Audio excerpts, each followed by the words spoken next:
Welcome back to Mia Horror Stories. Tonight's tale, I'm a valet at a high-end hotel. The cars I park keep changing color is best experienced in the dark, which is why the screen will stay black. No distractions, no flashing images, just you, your imagination, and the story. So sit back, relax, and listen all the way to the end, if you dare. The first car that changed color on me was a Bentley Bentayga with Massachusetts plates. And the thing that bothered me wasn't the color itself. People wrap cars all the time. Rich people especially.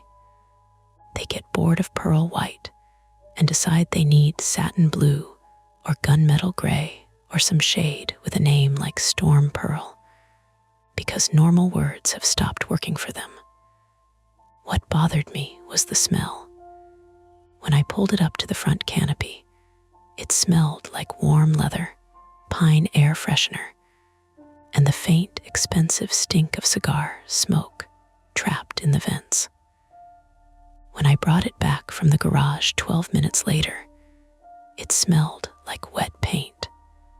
Not fresh paint, exactly. More like a body shop after closing, when the fans are off and all the fumes have sunk low to the floor.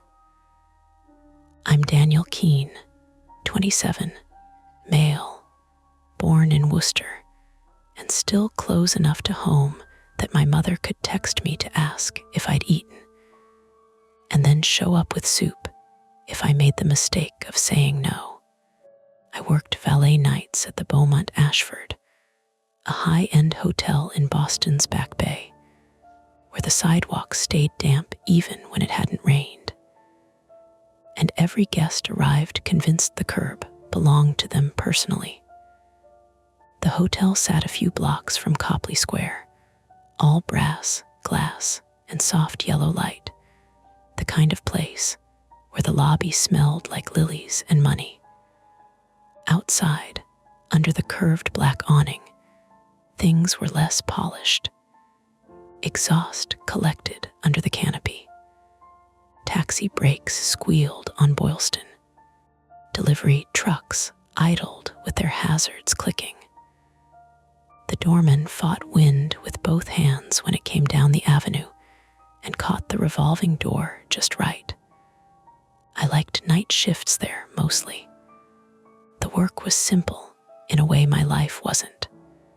Take keys, print ticket, park car.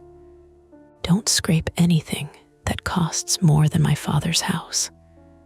Smile when someone calls you boss. In that tone, that means they forgot your name the moment they decided you didn't have one. The Bentayga came in at 10:43 on a Thursday in late November, during one of those cold Boston nights that makes the air taste metallic. A Celtics game had just let out, and the hotel entrance was a mess of black SUVs, Ubers, and men in wool coats checking their phones as if weather reports were personal insults.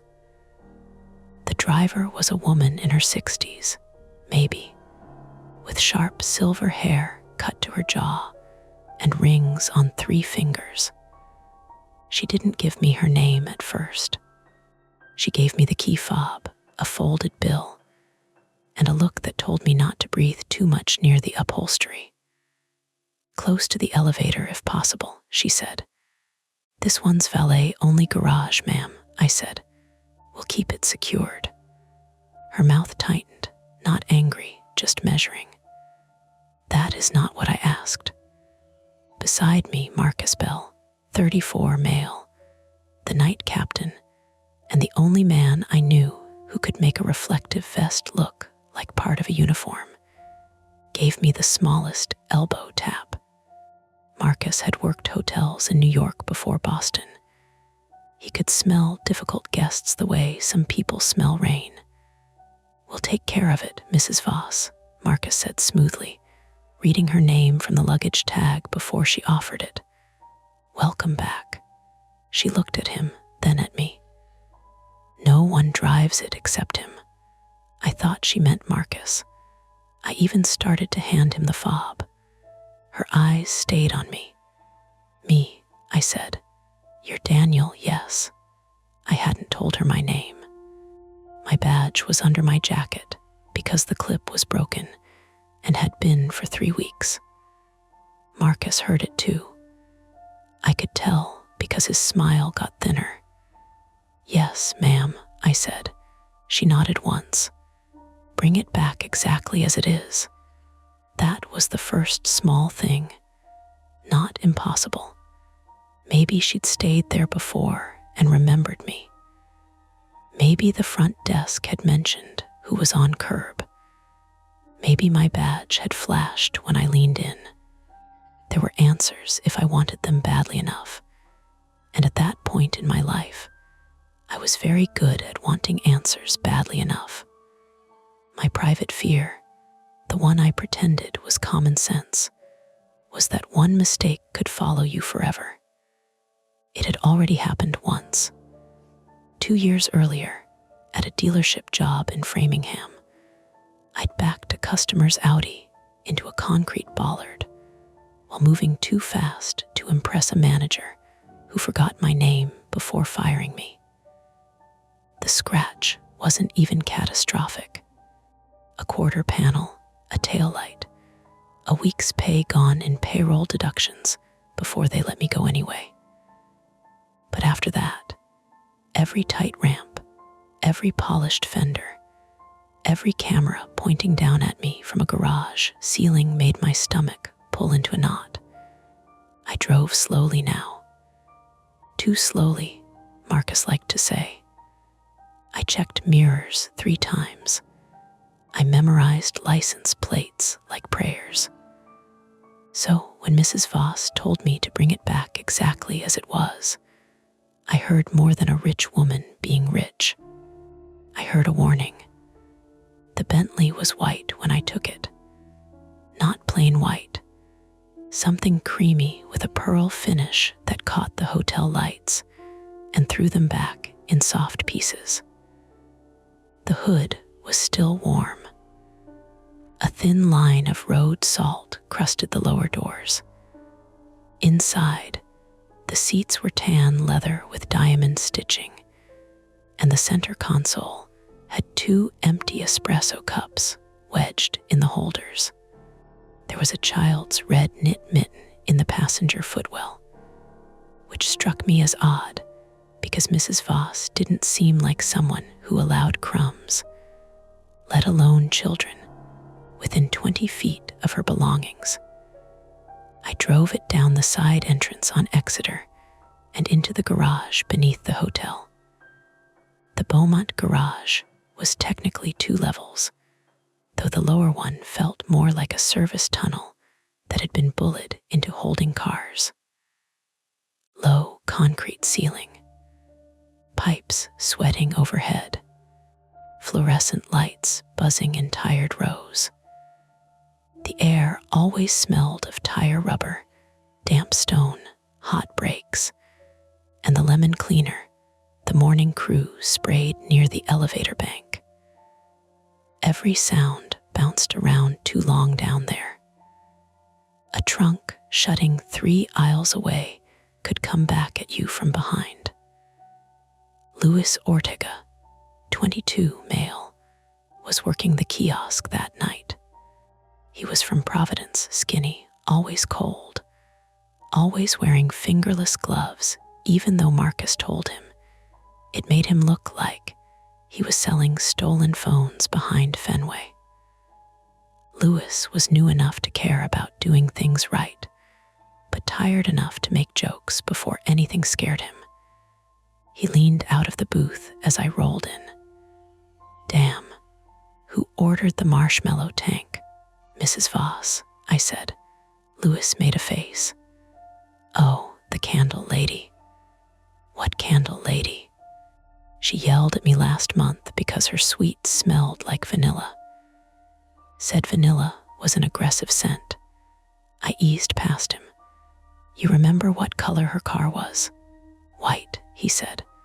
Or like rich person white. Good. Why? No reason, he grinned. That always means a reason. I didn't answer. I parked the Bentley in B17 between a black Range Rover and a navy Porsche Panamera, nose facing out like Marcus preferred for fast retrieval. I took 2 photos with the valet tablet. Front left, rear right, policy. The tablet flash popped white against the concrete wall. On the screen, the Bentley looked exactly as it had outside. Pearl white, Massachusetts plate 6NL782, road salt along the doors. I locked it, listened for the chirp, then checked the handle anyway. That was normal for me. The second check was normal too. The third one, maybe not. Back upstairs, the lobby had settled into its late-night rhythm. Noisy in pockets, quiet in others. The pianist in the bar had switched to slow jazz, and notes wandered out each time the glass doors opened. A couple argued softly near the planters, all smiles whenever anyone looked at them. Somewhere behind the front desk, a printer chattered and stopped. Alina Brooks, 29, female, the overnight front desk supervisor, stood with one hand on the keyboard and the other around a paper cup of coffee she never finished. Alina was from Manchester, New Hampshire, with a blunt bob, calm eyes, and the rare hotel worker talent of making guests feel listened to while already solving the next 3 problems in her head. She and I had been almost something for about 6 months, which in hotel time meant everyone thought we were either engaged or enemies. She looked up when I came in to warm my hands. "You look like you saw a ghost," she said. "Not a ghost. A Bentley. Worse. Did a Mrs. Voss ask about me before she arrived?" Alina's fingers paused over the keyboard. "Ask about you how?" "By name. She requested a quiet suite, hypoallergenic pillows, no turn-down service, and no staff entering unless called. That was in the notes. Nothing about you. Has she stayed here before? A lot. Why?" I shrugged too quickly. She knew my name. Alina glanced toward the revolving door. "You wear a name tag, Dan. Not tonight." Her expression changed just enough to make me regret bringing it up. Not fear. Attention. Maybe Marcus told her. Maybe. She looked past me toward the curb, where Marcus was helping a man in a camel coat unload golf clubs from a Suburban. "Do you want me to check her profile?" "No, don't do that." "Then why ask?" "Because I wanted the answer without being the kind of person who needed it. Because I didn't like rich guests knowing details about me. Because every camera in that building already knew when I scratched my nose, when I checked a door twice, when I took a breath before backing a car down a ramp. Instead, I said, "Just weird." Alina softened a little. "Everything's weird after 10. Eat something." She slid a granola bar across the counter like she was feeding a nervous animal. I took it. This expired in August. It's aged, like wine, like evidence. That got a laugh out of me, and for a few minutes, the night went back into its groove.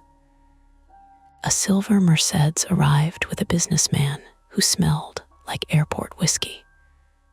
2 Ubers blocked the entrance and pretended not to understand when Marcus asked them to move. Lewis radioed that the garage gate was sticking again, then fixed it by kicking the sensor housing, which was not in the manual, but worked better than maintenance. The wind pushed dried leaves along the curb in scratching little bursts. At 10:55, Mrs. Voss called down for her car. not unusual. Some guests checked in, dropped bags, and went back out. Dinner, meetings, affairs, emergencies. The Beaumont was expensive enough to hide all of them. Marcus handed me the ticket. "Your best friend wants the Bentley. She say me again," she said, the young man. "I'm choosing to believe she means you and not my knees." He said it lightly, but his eyes stayed on me an extra second. I went down alone. The elevator to the garage had mirrored walls and smelled faintly of perfume and floor polish. The numbers blinked down from L to P1. Behind the panel, something ticked with each floor like a fingernail on metal. I watched my reflection watching me back, my black hotel jacket zipped to the throat, my hair flattened from the knit cap I kept taking on and off, the granola bar still unopened in my hand. When the doors opened, the garage sound came in all at once. Fan hum, fluorescent buzz, a distant drip hitting a puddle in steady taps. Louis was not in the kiosk. His space heater glowed orange under the counter. His thermos sat open. The old radio he kept near the window played a Bruins post-game show at low volume, two men talking over each other about defensive lines. "Louis," I called. No answer. The Bentley wasn't in B17. For half a second, my mind did that merciful thing where it refuses the obvious and offers smaller problems. Wrong row, wrong level. I'd parked it in B19. Marcus moved it. Louis moved it. Some guest with an identical Bentley had taken the space, and I was tired. Then I saw the license plate. 6NL782. It was in B17. The car sitting there was black. Not dusty black, not shadowed white, not one of those pearlescent finishes that shifts under bad lighting. Black, deep, glossy black, with the fluorescent tubes stretched along the hood like white bones. I stood 6 feet away and did nothing. A drop of water hit the floor behind me. Tap. The radio muttered in the kiosk. Tap. I walked around the car slowly. Same plate. Same salt crust along the lower doors, though it stood out differently now, gray against black paint. Same tan leather interior. Same espresso cups. Same red mitten in the passenger footwell, bright as a warning flag. I lifted the tablet with hands that had gone clumsy and opened the parking photos. Front left, white Bentley. Rear right, white Bentley. I looked at the car in front of me. Black Bentley. My first thought was that I was going to lose my job. That's embarrassing maybe, but it's true. Not how can this be happening, or what did I just find? My brain went straight to the paperwork. Damage dispute. Guest complaint. Marcus's face when corporate called. My mother asking why I was home on a Friday afternoon. That old sick feeling of a concrete bollard appearing where I should have seen it. Then Louis came out from between the rows near the service door, moving fast, his sneakers squeaking on the smooth concrete. "Dan," he said. I turned. "Did you move this?" "What, the Bentley?" "No. Did anyone come down?" He slowed when he saw the car. His mouth opened, closed. "Wasn't that white?" he said. I let out a breath that almost became a laugh. "Yeah." I'm closer, but not too close, like paint color might be contagious. Maybe it's like one of those wraps, heat sensitive, in a cold garage. I don't know. Rich people have stupid stuff. That was an explanation. A bad one, but still an explanation. There There are thermochromic paints, color shift vinyl, custom lighting effects. I'd seen a Lamborghini once that went from green to purple depending on angle, and the owner had made us all stand around it like we were supposed to applaud physics. I moved my phone flashlight over the front fender. The paint didn't shift, didn't shimmer. It was black from every angle. Louis whispered, maybe the photos glitched. Both of them. Tablet camera sucks. The car was white when I drove it. I know. We heard the garage elevator ding. Both of us looked toward it. The doors opened, and no one stepped out for a beat. Then Marcus emerged with his radio clipped high on his vest, and his face already annoyed. Why is Mrs. Voss calling the desk asking where her vehicle is? I didn't answer fast enough. Marcus looked at the Bentley. His annoyance drained, leaving something flatter underneath. He walked up, checked the plate, then looked at me. Tell me you parked a different Bentley in this exact spot with the same plates. No, Louis. Louis held up both hands. I didn't touch it. Marcus rubbed his jaw. The rasp of his palm over stubble was loud in the garage. Okay. Nobody gets creative. Nobody says anything weird. We bring it up, we ask the guest to confirm, and we let her tell us there's a reason. She told me to bring it back exactly as it was, I said. Marcus looked at me then, really looked. Then you drive slow. The key fob worked. The headlights flashed, clean white against the concrete. I opened the door. The paint smell rolled out stronger. Not enough to make me cough, but enough to coat the back of my tongue. Louis stepped back. You smell that? Marcus did. I saw his nostrils flare. Probably detailing product, he said, in the voice adults use around children when the house is on fire. But no one wants to say fire yet. Dan, upstairs. I slid into the driver's seat. Everything inside looked the same except for one thing. The red mitten was on the driver's floor mat now, right beneath the brake pedal. I stared at it. Marcus leaned down. Problem. I picked up the mitten with 2 fingers. It was damp. Not soaked.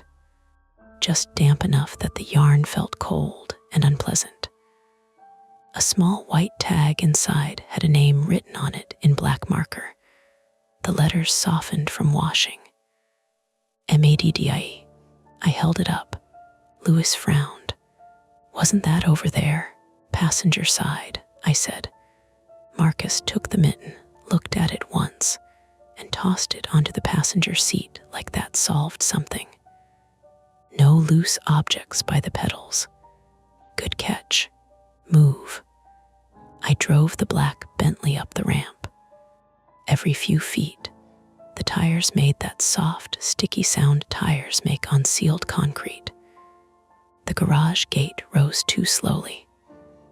Outside, Boston's cold air slipped through the cracked window and cut into the chemical smell, but didn't clear it. At the top of the ramp, the hotel canopy glowed gold. The revolving door turned. A bellman pushed a luggage cart with one bad wheel that ticked each time it spun. Mrs. Voss stood near the curb, wrapped in a long gray coat, hands folded in front of her. Alina was behind the desk inside, watching through the glass. Marcus stood at the edge of the canopy. I pulled forward, stopped exactly on the valet mark, and put the car in park. For a second, nobody moved. Then Mrs. Voss walked to the driver's door before I could get out. She looked at the car, not surprised, not angry, relieved. That was worse. I stepped out and held the fob toward her. Ma'am, before you go, we need to confirm. No, she said. Marcus came in smoothly. Mrs. Voss, There appears to be a discrepancy with the vehicle's exterior condition. For everyone's protection, we'll need to document. I said no. Her voice was quiet. It cut through the traffic noise better than shouting would have. A cab honked on Boylston. The hotel doors breathed warm air behind us. Somewhere above, a window unit rattled in a guest room. Mrs. Voss looked at me. "Did you leave anything inside?" "No, ma'am." "Did anyone else open it?" I glanced at Marcus. "Only hotel staff," Marcus said. Her eyes stayed on me. "Did you look in the back?" I hadn't. Neither had Marcus, not really. Mrs. Voss smiled then, barely. Good. Louis had come up behind us without me noticing. He hovered near the podium, pale in the canopy light. Marcus shifted his stance, blocking Mrs. Voss from the driver's door. Polite, but not accidental. "Ma'am," he said, "we can't release a vehicle if there's a possible safety or ownership issue." For the first time, Mrs. Voss looked irritated. Not scared, not trapped. Irritated, like we had failed to follow instructions printed clearly on a page she had already handed us. "The car is mine," she said. "We still need to verify." She took one step closer to Marcus. "Then verify quickly." The choice came to us in pieces. We could hand her the keys and pretend this was a custom paint trick we didn't understand. That was the hotel way. Smooth the moment over. Protect the guest experience. Let the weird thing drive away into traffic and become someone else's problem. Or we could do what policy said and what my gut, tight and ugly under my ribs, was begging me to do. Document the discrepancy. Open the doors. Check the vehicle. Risk making a wealthy guest furious. Marcus looked at me, not at Louis, not at Alina behind the glass, me, because I had parked it, because she had asked for me, because whatever had happened between B17 and the curb had somehow put my name in the middle of it. I still had the tablet in my left hand. The photos of the white Bentley waited on the screen, bright and stupid and undeniable. Mrs. Voss held out her palm for the key. Behind her, the black paint reflected the hotel entrance so clearly that for a moment I could see all of us warped across the door.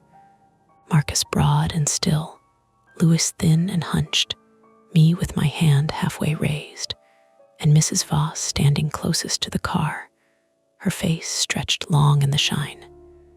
Then something tapped from inside the Bentley's rear compartment. Once, softly, like a fingernail against glass. Mrs. Voss's hand stayed open. Marcus heard it. Louis heard it. I know they did, because nobody breathed for 2 full seconds. The hotel lobby doors turned behind us, and warm air washed over my back.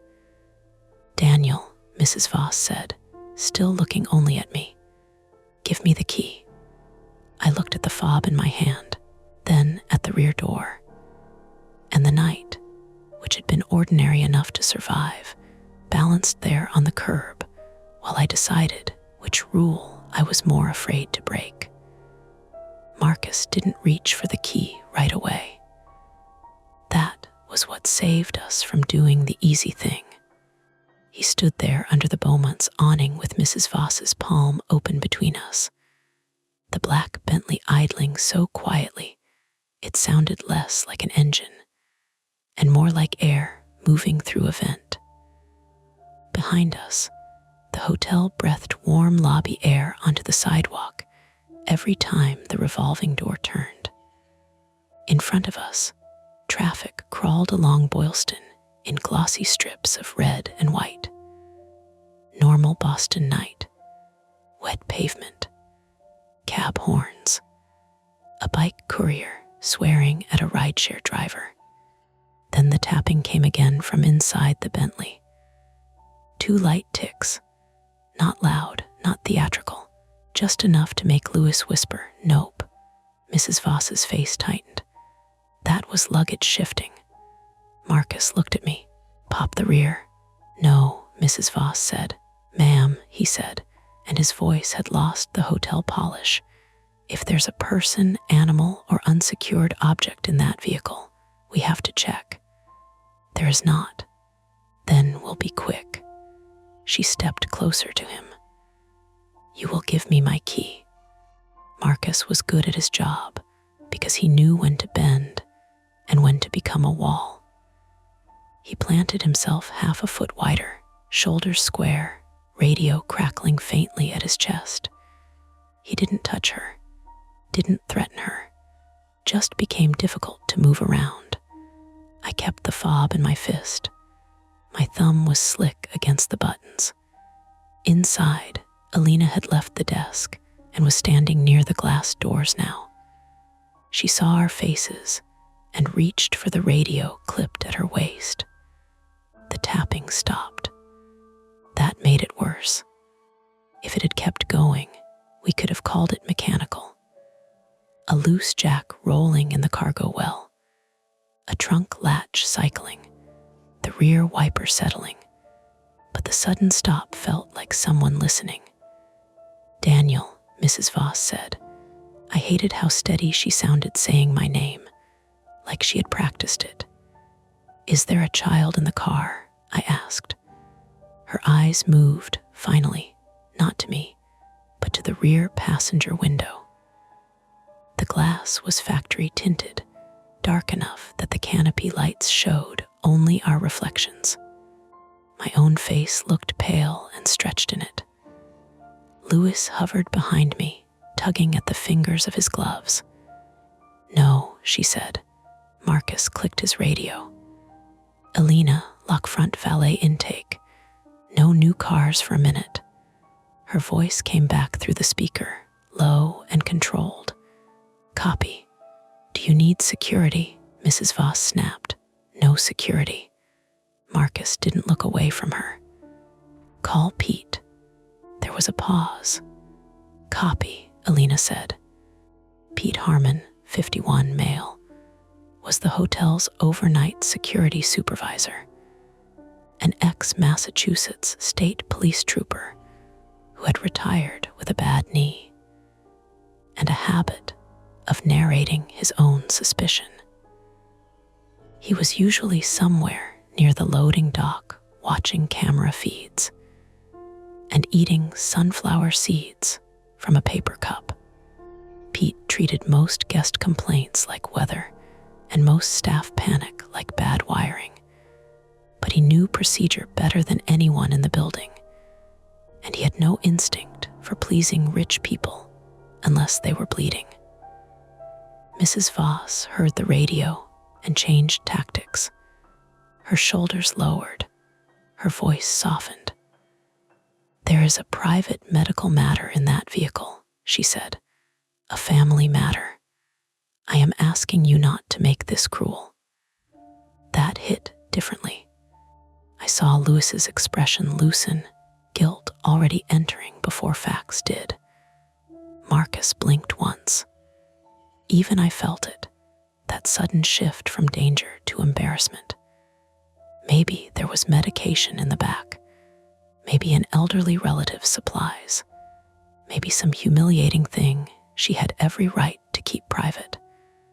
But then I remembered the mitten under the brake pedal. MADDIE.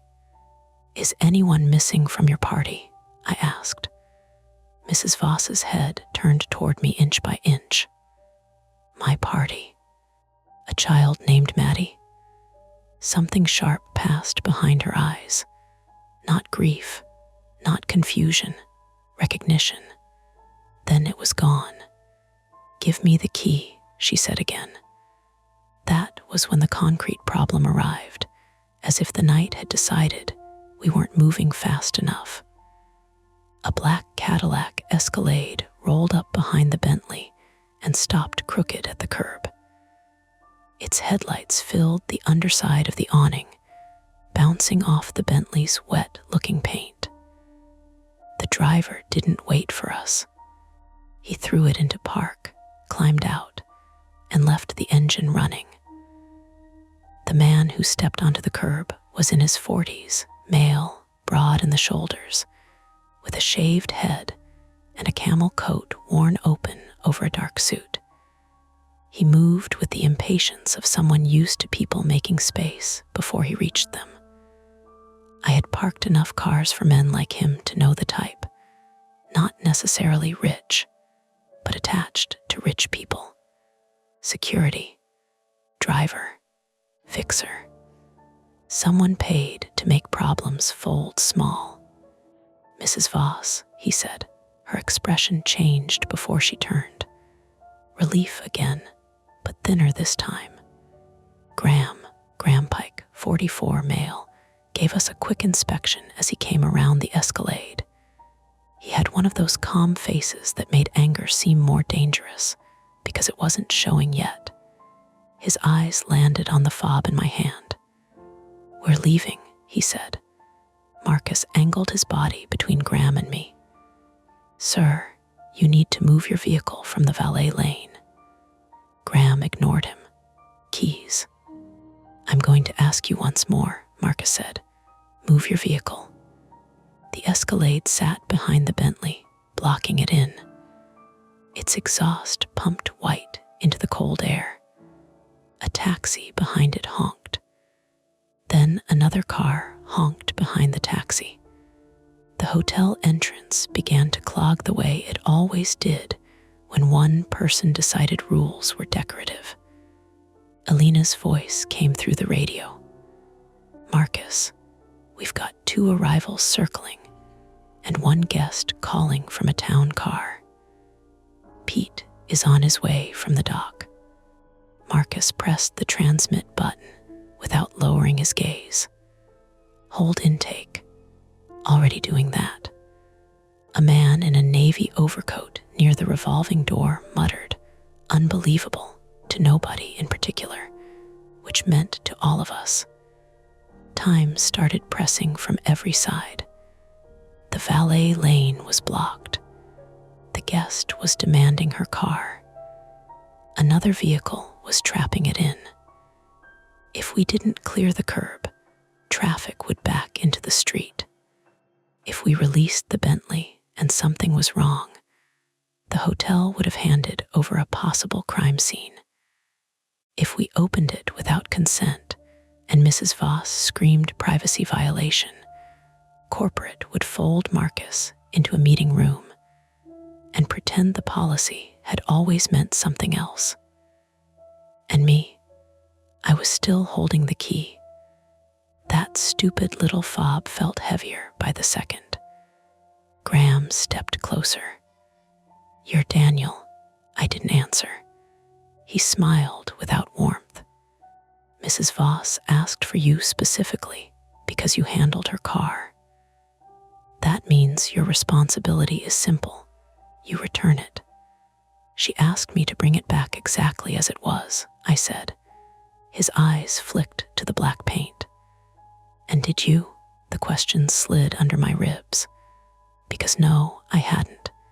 Even if I hadn't done anything, even if the tablet photos proved the color had changed after I parked it, the car had been in my custody. My ticket, my initials, my route into B17. My mistake somehow, because that was how mistakes worked. They found the person already afraid of them. Marcus must have seen it on my face. "Dan," he said quietly, "don't engage." Graham kept his voice low too. "Do you know what a replacement wrap costs on a Bentayga?" Lewis blurted. "A wrap doesn't change in 12 minutes. Graham turned to him. "Who are you?" Lewis immediately regretted existing. "Nobody." "Then be nobody over there." "Hey," Marcus said, sharp enough that a couple near the hotel doors looked over. "Talk to staff through me." Mrs. Voss closed her eyes for half a second. Not patience, calculation. "Graham," she said, "move the Escalade." He didn't. "Not until we have the keys." Alina came out through the revolving door then, coat thrown over her uniform, cheeks flushed from the warm lobby to cold curb transition.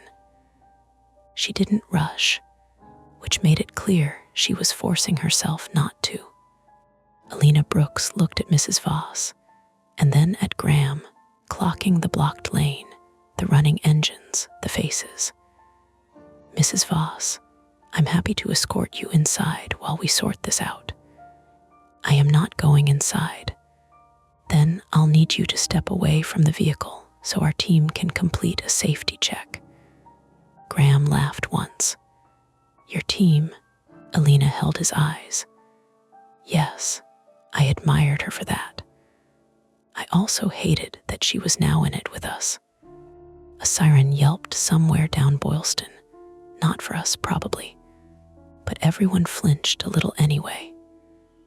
Pete arrived from the side entrance a moment later, limping fast, black security jacket zipped to his chin. Pete Harmon had a square face, graying mustache, and the permanent squint of a man who had spent 30 years looking into headlights. He carried a small flashlight in one hand and a radio in the other. "All right," Pete said. "Why are we having a curbside convention?" Marcus gave him the clean version. Vehicle came in white, documented white. Retrieved black, same plate. Paint smell. Possible sound from rear compartment. Guest refuses safety check. Associate vehicle now blocking lane. Pete looked at the Bentley, then at me. Tablet photos. I held it out. He studied the screen, then the car. He didn't whistle, didn't make a joke. That told me enough. "Keys stay with staff," Pete said. Graham's jaw shifted. Mrs. Voss said, "This is absurd." Pete nodded. "Most things are, Marcus. Move the Bentley to the inspection bay." "No," she said. Pete lifted a hand. "Not asking permission to inspect for safety on hotel property while the vehicle is under active valet control." Alina added, "We can document the entire process and note your objection." Mrs. Voss looked from one of us to the next. For the first time, she seemed to understand that politeness had failed her. Then her phone rang. Not a normal ringtone. Just one vibration, then another, buzzing inside her coat pocket. She didn't reach for it at first. Graham did, reflexively, his hand twitching toward his own jacket, as if he expected his phone too. Mrs. Voss pulled hers out and checked the screen. Whatever she saw changed her posture. Her spine stiffened, her mouth parted slightly. "Is it her?" Graham asked. Mrs. Voss shot him a look so fast and vicious that he stopped speaking. Pete noticed. Of course he did. "Is who?" he asked. "No one," she said. Her phone buzzed again. I caught only a glimpse of the screen before she turned it away. A number with no name, and a photo notification beneath it. Not a text I could read, just the little thumbnail shape, too small to identify. Mrs. Voss silenced the phone. The Bentley's rear compartment tapped again. Once. This time it came with something else. A muffled scrape. Lewis made a noise in his throat. Alina's hand moved to her radio. Pete said, "Open it." Graham stepped forward. Marcus moved too, but Graham was quicker than I expected. He didn't come at Marcus. He came at me, for the key. It was clumsy and fast and stupid, the kind of move someone makes when a plan is collapsing. His hand clamped around my wrist. Pain flashed through my thumb as the fob dug into my palm. I jerked back. Marcus grabbed Graham's shoulder. Pete shouted, "Hey!" For one messy second, all of us were too close. Graham's coat smelled of cold wool and cigarette smoke. My elbow hit the Bentley side mirror hard enough to fold it inward with a motorized whine. Mrs. Voss hissed something I didn't catch.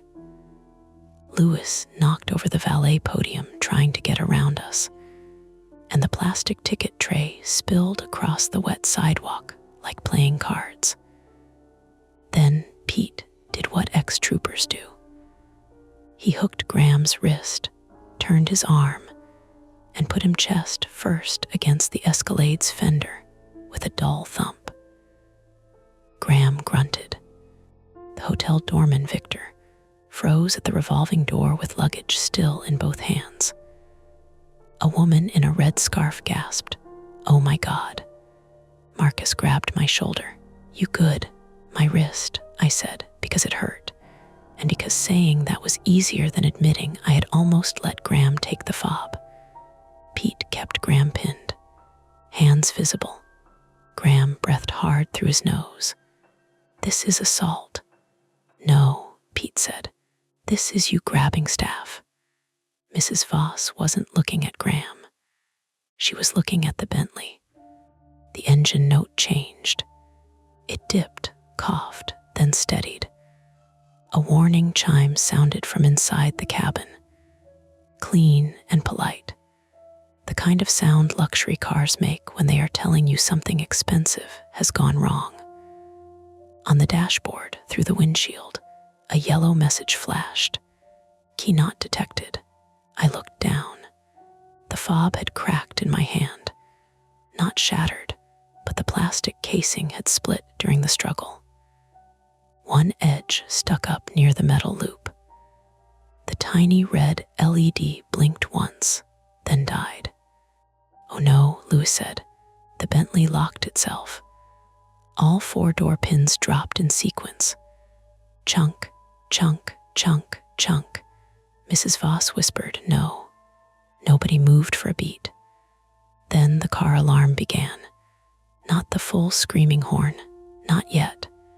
A sharp internal chirp repeated through the cabin while the headlights pulsed against the wet street. The dashboard flashed. The engine, still running, trembled at idle. Pete released Graham just enough to look back. "Can you unlock it?" I pressed the fob. Nothing. Again. Nothing.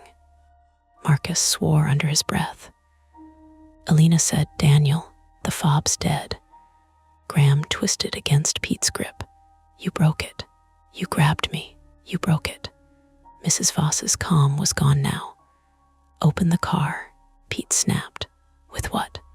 "There's an emergency blade in the fob," Marcus said. I knew that. Every valet knew that. Hidden key for doors. Usually useless on newer push-start cars if the alarm got confused, but it could open the driver's door mechanically. My fingers didn't want to work. My wrist throbbed where Graham had grabbed it, and my thumb felt hot and numb at the same time. I pried at the cracked fob casing. The little metal blade slid out halfway and jammed. The Bentley chirped again. Inside, something scraped across the rear compartment. Not tapping now, scraping, like fingernails dragging over plastic. Lewis backed away. "There is someone in there," Mrs. Voss said. "There is." But she was crying now, quietly. One tear had cut a clean line through makeup near her left eye. She didn't wipe it. That scared me more than if she had screamed. Alina moved to Pete's side. "We need to call Boston police." "No police," Mrs. Voss said. Pete ignored her and lifted his radio. "Front desk, call 911. Report possible person trapped in vehicle, valet lane obstruction, physical altercation, luxury SUV running and locked, Back Bay Hotel frontage." Alina didn't wait for the radio. She was already dialing on her cell. Graham lunged again. He drove him back into the Escalade, harder this time. Do not. The Bentley's internal chirp became a full alarm. The horn blasted once, then again, loud enough to punch through my chest. Guests inside the lobby turned. Someone shouted from the sidewalk. The Escalade's headlights washed everything flat and white. My ears rang. "Open it," Marcus shouted. "I'm trying." The emergency blade came free. I got to the driver's door, bent close, and found the hidden key slot beneath a small cap near the handle. My hands shook so badly I scraped the paint around it. Black paint, except where the emergency key scratched. A thin white line appeared beneath the black, not metal, white. The car hadn't been repainted all the way down, or the black was something on top of the original finish.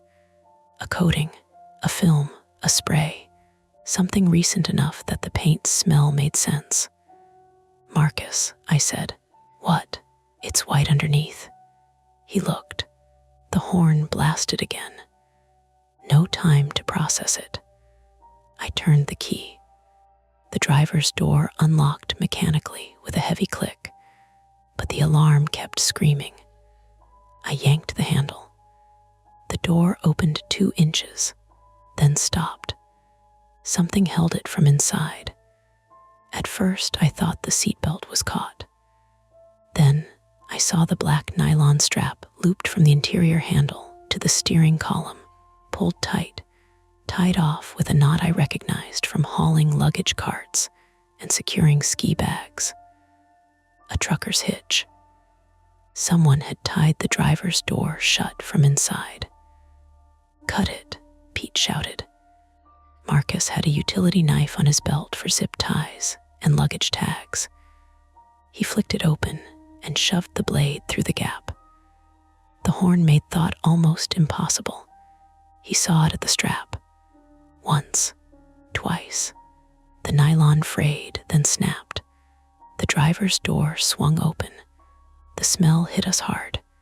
Paint fumes, hot leather, perfume, and underneath that something sour and human. Sweat, panic. The air inside the car was warm and stale. I reached for the unlock button. "No," Mrs. Voss screamed. Too late. The locks popped. Marcus went for the rear driver's side door. Graham threw his shoulder into Pete. Pete lost balance on his bad knee and stumbled.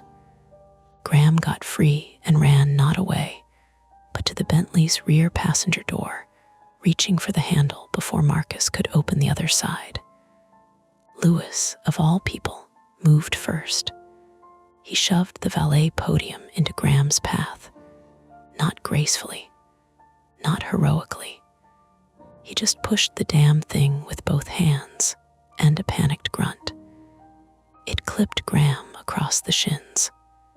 Graham went down on one knee, cursing. Marcus ripped open the rear driver's side door. The horn stopped. For half a second, the sudden drop in noise left only the ticking hazards and everyone breathing. The back seat was empty. No child, no person, just tan leather, a folded gray blanket, and the red mitten sitting in the center like someone had placed it there carefully. Then we heard the sound again. Behind the rear seats, the cargo area.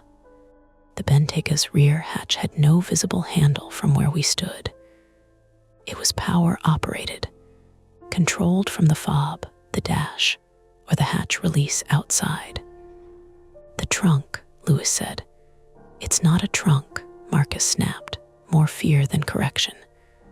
I leaned into the driver's seat, trying not to inhale too deeply, and searched for the hatch release. Buttons near the lower dash.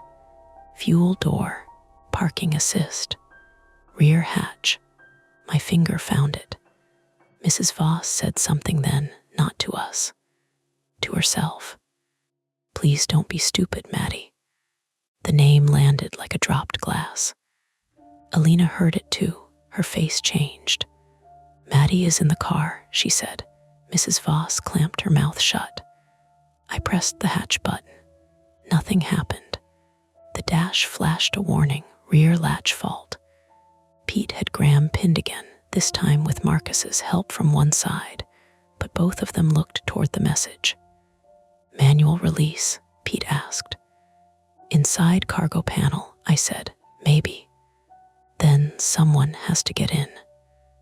Nobody liked that. The Bentley was still running. The fumes inside were strong. The rear compartment might contain a child, or might contain nothing, or might contain a person with a weapon, because rich people's private family matters did not usually involve tied door straps, blocked valet lanes, cracked key fobs, and cars sprayed black over white in 12 minutes. Alina had the 911 dispatcher on the phone. "We have reason to believe there may be a minor trapped in the cargo area. Vehicle is running. We're attempting access. Police and EMS needed." Mrs. Voss said, "She is not a minor." Alina turned on her. "Then who is she?" No answer. Graham spat. "You people have no idea what you're interfering with." Pete pushed him harder against the Escalade. "Then educate us." The Bentley's engine coughed again. This time it didn't steady. It shuddered, then the dashboard lit up with warnings. Battery, engine, transmission. The kind of electronic Christmas tree that made every valet's stomach drop. Then the garage radio on Lewis's belt crackled. Not our channel. The service channel backup, the one maintenance used when the main repeater hiccuped. A voice came through, distorted and low. "Gates stuck open on P1. Someone just ran past the kiosk." Lewis grabbed the radio. "Who is this?" Static. Then the voice again, clearer. "Black sedan went down. No ticket. No lights." Marcus looked at me. Alina covered the phone with one hand. "A car entered the garage." Lewis swallowed. "That's maintenance. Loading dock cam must have seen it." The conflict sharpened into something colder than panic. If someone had just gone into the garage, they weren't there by accident. Not with the valet lane blocked. Not while all of us were distracted at the curb. Not while the Bentley sat half open and screaming under the awning. Mrs. Voss stared toward the garage ramp. Graham stopped struggling. That was the worst tell of all. Pete noticed it too. "Who's down there?" Graham said nothing. From inside the Bentley's cargo area came one hard knock. Then a voice. Muffled, hoarse, female. "Don't let him take the other car." Everyone froze. The words were almost swallowed by the seatbacks and the idling engine, but they were words, human words, not luggage, not a latch, not a wrap. Alina said into the phone, "We have confirmed a person trapped in the vehicle." Mrs. Voss made a small broken sound. Marcus leaned into the rear seat, reaching for the latch access, and I grabbed his jacket before I knew I was doing it. "What?" he snapped. I pointed toward the garage ramp. Down there, beneath the Beaumont, someone had entered the secured level while our whole team stood on the curb. A black sedan. No ticket. No lights. And in the cargo area of the Bentley, a woman we couldn't see had just warned us about another car. The police were minutes away, maybe less, maybe more. The rear latch was faulted. The Bentley was filling the canopy with paint fumes and hot exhaust. A person was trapped inside. Someone was in our garage. Marcus looked at Pete. Pete looked at Alina. Then at me. because I knew where every high-value car from the last hour had been parked, and because my fear of being responsible had finally become responsibility in the most literal way possible. "Daniel," Pete said, breathing hard. "Which other car?" I thought of the black Range Rover beside B17, the navy Porsche, the white Bentley that wasn't white anymore, and the guest arrivals we had parked before Mrs. Voss came in. Then I remembered something so small I almost missed it. When I parked the Bentley, there had been a black Range Rover on its left. When I retrieved it, I hadn't looked twice, but the Range Rover had been gray. Not shadowed, not dirty, gray. I felt the choice narrow around us. Stay at the curb and cut into the Bentley while whoever had entered the garage took whatever they came for, or split up before police arrived, risking the garage, the fumes, the unknown person in the cargo area, and whatever Mrs. Voss had dragged to our door. The trapped woman knocked again. Harder this time. "Please," she said from behind the seat. "He has Maddie's car." Mrs. Voss covered her face. Graham closed his eyes. And somewhere below us, from the open mouth of the garage ramp, tires squealed against concrete. Marcus made the first decision, because Marcus always made the first decision when everyone else started looking at each other like rules were something you could pray to. "Pete stays with Graham," he said. "Alina stays with Dispatch and the Bentley. Lewis, you're with me and Dan." Mrs. Voss lowered her hands from her face. "No, don't go down there." That was the first thing she said that sounded honest. Pete had Graham pressed against the Escalade's hood, with one hand twisted behind his back. Not quite a police hold, but close enough that Graham's face had gone shiny with sweat. The Bentley sat beside us under the canopy, black paint reflecting the hotel lights, driver's door hanging open, hazards ticking. The woman trapped behind the rear seats had gone quiet, except for small, strained breaths we could hear when the traffic noise dipped. Alina stood near the rear passenger door with her phone to one ear, repeating details to 911 in a calm voice that was fraying at the edges. "Yes, the vehicle is running. Yes, there may be fumes. No, we cannot access the cargo area yet. Police and EMS are en route." The hotel entrance was half chaos now.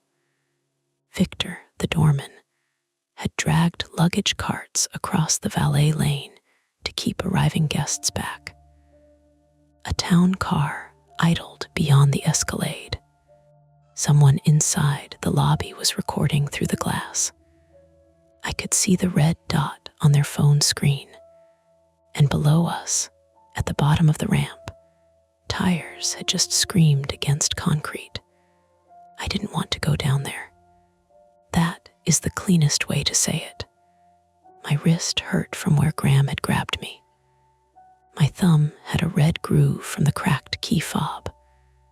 My mouth tasted like paint fumes metal, and that stale panic you get when your body wants to run, but your job requires a vest and a polite tone. I wanted to stay under the lights, near the revolving door, near Alina and witnesses and the sound of traffic. But I had parked the Bentley in B17. I had noticed the Range Rover beside it. I was the one who knew which cars belonged where, so I nodded before I could talk myself out of it. Marcus looked at Lewis. "You good?" Lewis's eyes were too wide. "Absolutely not. Good enough." We moved fast.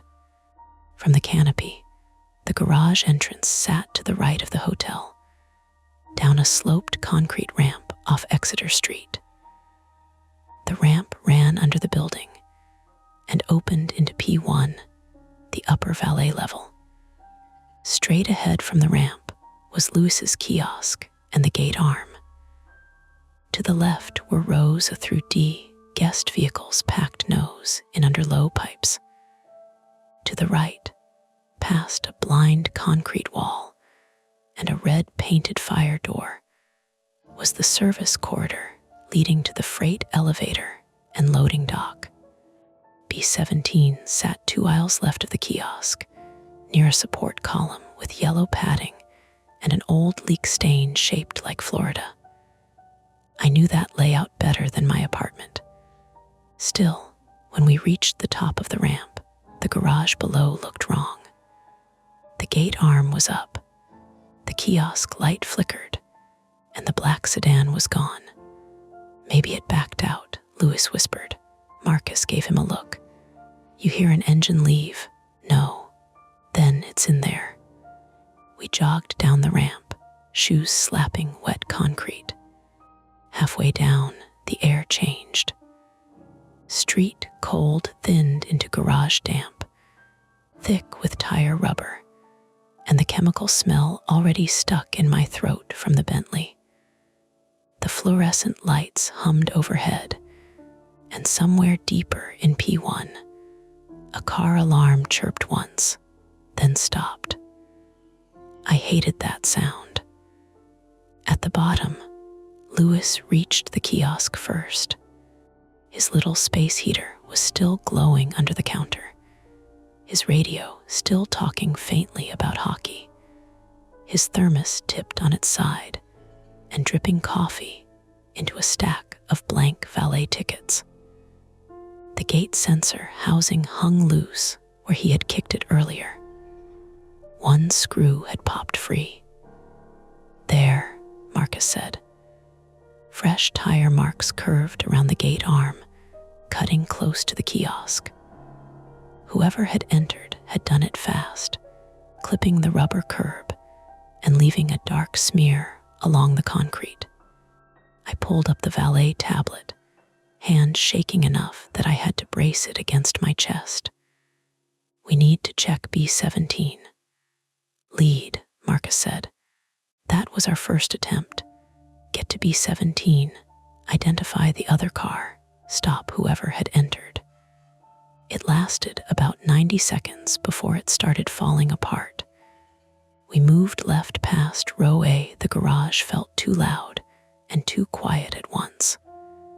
Fluorescent buzz above us, water ticking from pipes, our breathing, a distant engine rumble that seemed to come from everywhere because concrete loves lying about sound. Row B opened ahead. B-17 was empty. The space where the Bentley had been sat between two vehicles that should have been easy to name. On the left, where I remembered a black Range Rover, there was a gray Range Rover. On the right, the navy Porsche Panamera was still navy, but its rear plate had been smeared with something dark and oily. Marcus crouched by the empty Bentley spot and touched the floor. His fingers came away black. Paint, Lewis asked. Marcus sniffed it, then immediately regretted it. Spray coating, rubberized maybe. I checked the tablet photos from when I parked the Bentley. The Range Rover beside it in the background had been black. In the live garage, it was gray. Same Massachusetts dealer plate. Same small dent near the rear quarter. Range Rover changed too, I said. Or got coated, Marcus said. Why? He didn't answer. Lewis pointed toward the far end of row B there. A black sedan was parked near the down ramp to P2, nose facing us, lights off.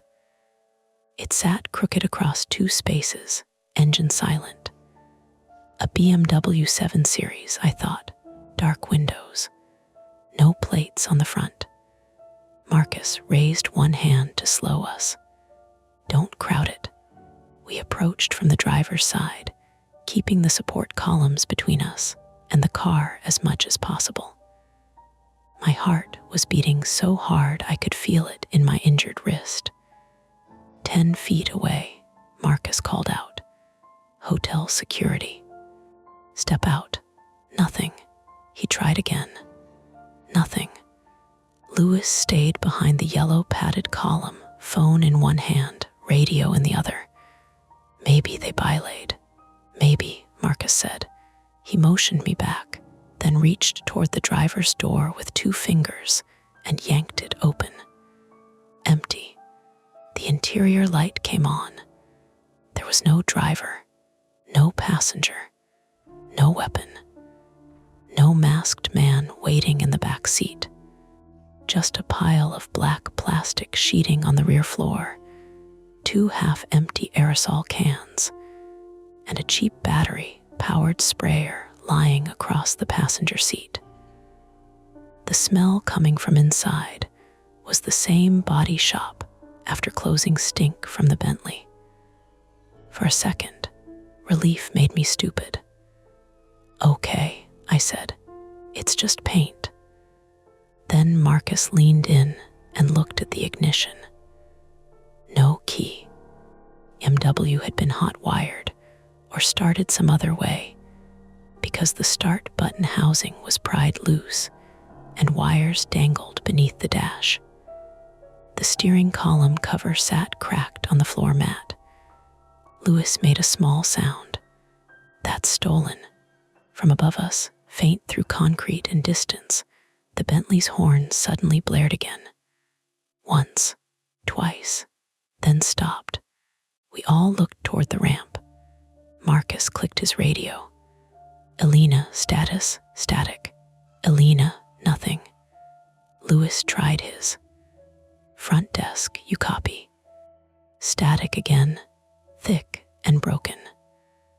The garage repeater had always been bad near the P2 ramp, but this felt timed. Everything felt timed now. Marcus swore. Back upstairs. That was the first partial success and first failure. We had found the black sedan. We had found coding equipment. We had learned the color changes were staged, mechanical, human. But we hadn't found the person who drove it in. And now, the radios weren't reaching the people we had left behind with a trapped woman and 2 suspects. We turned back toward the ramp. The garage lights went out, not all at once. That would have been too clean. They died in a wave from the service corridor outward, 1 row of fluorescents blinking off, then another, then the next, until P1 dropped into emergency lighting. Red exit signs glowed over the stairwell doors. Small battery lamps came on near the elevator bank, weak and yellow, making every windshield catch little slices of light. Lewis grabbed my sleeve hard enough to hurt. "No, no, no, it's emergency power," Marcus said, but he sounded like he was telling himself. A metallic bang cracked through the garage. Lewis yelped.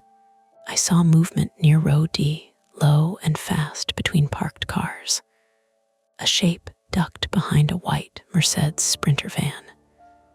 Marcus lifted his flashlight. "Hey," no answer. The shape moved again. This was the misdirection, though none of us knew it yet. In that dim red garage, with someone possibly hunting for a car connected to a missing woman and a child named Maddie, my brain built the worst version of what it saw. A man crouched low. A weapon. Someone waiting to rush us when we got close. Marcus whispered, "Stay behind me." We moved along row C, slow now. My shoes dragged instead of stepped. The emergency lights pulsed faintly from somewhere behind us, so shadows stretched the wrong way under bumpers. Every polished car reflected fragments, Marcus's flashlight, Lewis's pale face, my own hand clenched around the dead Bentley fob like it still mattered. The shape rustled behind the sprinter. Marcus pointed the flashlight low. A raccoon stared back at us from beside the rear tire, one paw in a torn catering bag, eyes shining like wet coins. Lewis sagged against Alexis. I'm going to die of embarrassment before anything else kills me. The raccoon bolted under the van and knocked a loose metal dustpan across the floor. That was the bang. It skittered in a half circle and stopped. For half a breath, we almost laughed. Then something heavy slammed on the other side of the garage. Not an animal, the service fire door. Marcus spun toward the sound. Go. Second attempt. Reach the service corridor before the intruder got out or deeper in. We ran. Past B17. Past the kiosk. Right around the concrete wall toward the red fire door marked service access staff only. It was supposed to stay locked from the garage side unless you had a staff card. It was open 3 inches. Marcus slowed and held up a fist. The corridor beyond was narrow, painted beige, with pipes along the ceiling and gray rubber floor mats that trapped dirty water. To the left, after 20 feet, was the freight elevator. Straight ahead, the hall turned toward laundry and the loading dock. To the right, a stairwell climbed back to the lobby and down to P2. Marcus pushed the door open with his foot. The corridor smelled like bleach, cardboard, and something burned. We stepped inside. A fire alarm strobe flashed silently at the far end, but the alarm itself hadn't sounded. That meant someone had pulled or tampered with a panel without triggering the whole building system, or maintenance had another problem on a night that was already full of them. Lewis pointed to the floor. Black footprints marked the rubber mat. Not mud. Same spray coating, tacky and wet, leaving heel shapes from the garage toward the freight elevator. Marcus pressed the elevator call button. Nothing. The panel was dead. He tried the stairwell door, locked from our side. That's not right, he said. Lewis's voice rose. How is it locked from this side? Because someone engaged the night latch. Can they do that? They just did. My phone buzzed in my pocket, making me jump. It was Alina. I answered so fast I almost dropped it. Where are you? Her voice came through thin and broken. Dan, are you in the garage? Yes, what's happening upstairs? We got the rear seat folded down partway. She's conscious. Her name is Claire. EMS is 3 minutes out, police maybe 5. Graham won't talk. Mrs. Voss keeps asking for Maddie. Who's Maddie? I don't know. Claire keeps saying not to let the silver car leave. I looked at the gray Range Rover in my mind. Silver or gray? What? Ask her if she means gray Range Rover. A pause. Voices muffled. Then Alina came back. She says not Range Rover. She says Audi. Dan, she says there's an Audi with taped plates and a child's seat. Marcus heard enough from my expression. What? I repeated it. Lewis squeezed his eyes shut. We parked an Audi. Yes, we had. At 10:31, before Mrs. Voss arrived, a man had pulled up in a dark green Audi Q7 with New York plates, a toddler seat in the second row, and a stuffed rabbit wedged in the rear cup holder. He had worn a baseball cap low and tipped 20 in cash. I remembered because he had asked if there was an exit onto the alley instead of Boylston. I remembered because I had parked it on P2. Lower level. P2, I said. Marcus looked at the locked stairwell, then the dead freight elevator. Our second attempt had revealed the intruder's route, and the trapped woman's name, Claire, plus the other car, wasn't the Range Rover. It was an Audi Q7 on the lower garage level, likely connected to Maddie. But the attempt failed because the fastest route down was blocked and the elevator was dead. The trap tightened around us in a very practical way. No lights, bad radio, locked stairwell, dead freight elevator, possible child's car below, and the person who had entered the garage was somewhere between us and it. Ramp, Marcus said. We doubled back through the service corridor to P1 and cut across toward the vehicle ramp that curled down to P2. The Beaumont garage had been retrofitted under an old building, so nothing was straight. The down ramp sat at the far rear corner past rows D and E, a tight concrete spiral with mirrors at each bend for drivers to avoid clipping each other. On busy nights, it felt like threading a needle with someone else's money. In emergency light, it looked like a throat. My wrist pulsed with each step. Louis kept breathing through his mouth, too fast. Marcus's limp had started to show. I'd never noticed it before, but now every third step landed harder than the others. At the top of the down ramp, we found the first real sign of Maddie. A pink plastic hair clip lay near the curb, broken in half. Not old, not dusty, bright pink with a little cartoon cat face on it. Louis picked it up, then seemed to wish he hadn't. Kids drop stuff, he said. Yeah, I said, they do. We heard an engine start below.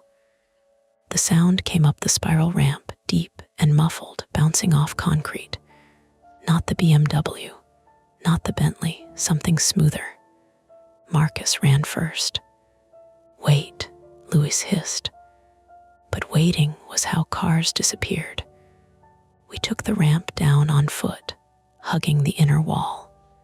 Halfway down, headlights swept across the curve below us, bright enough to turn the mirror white.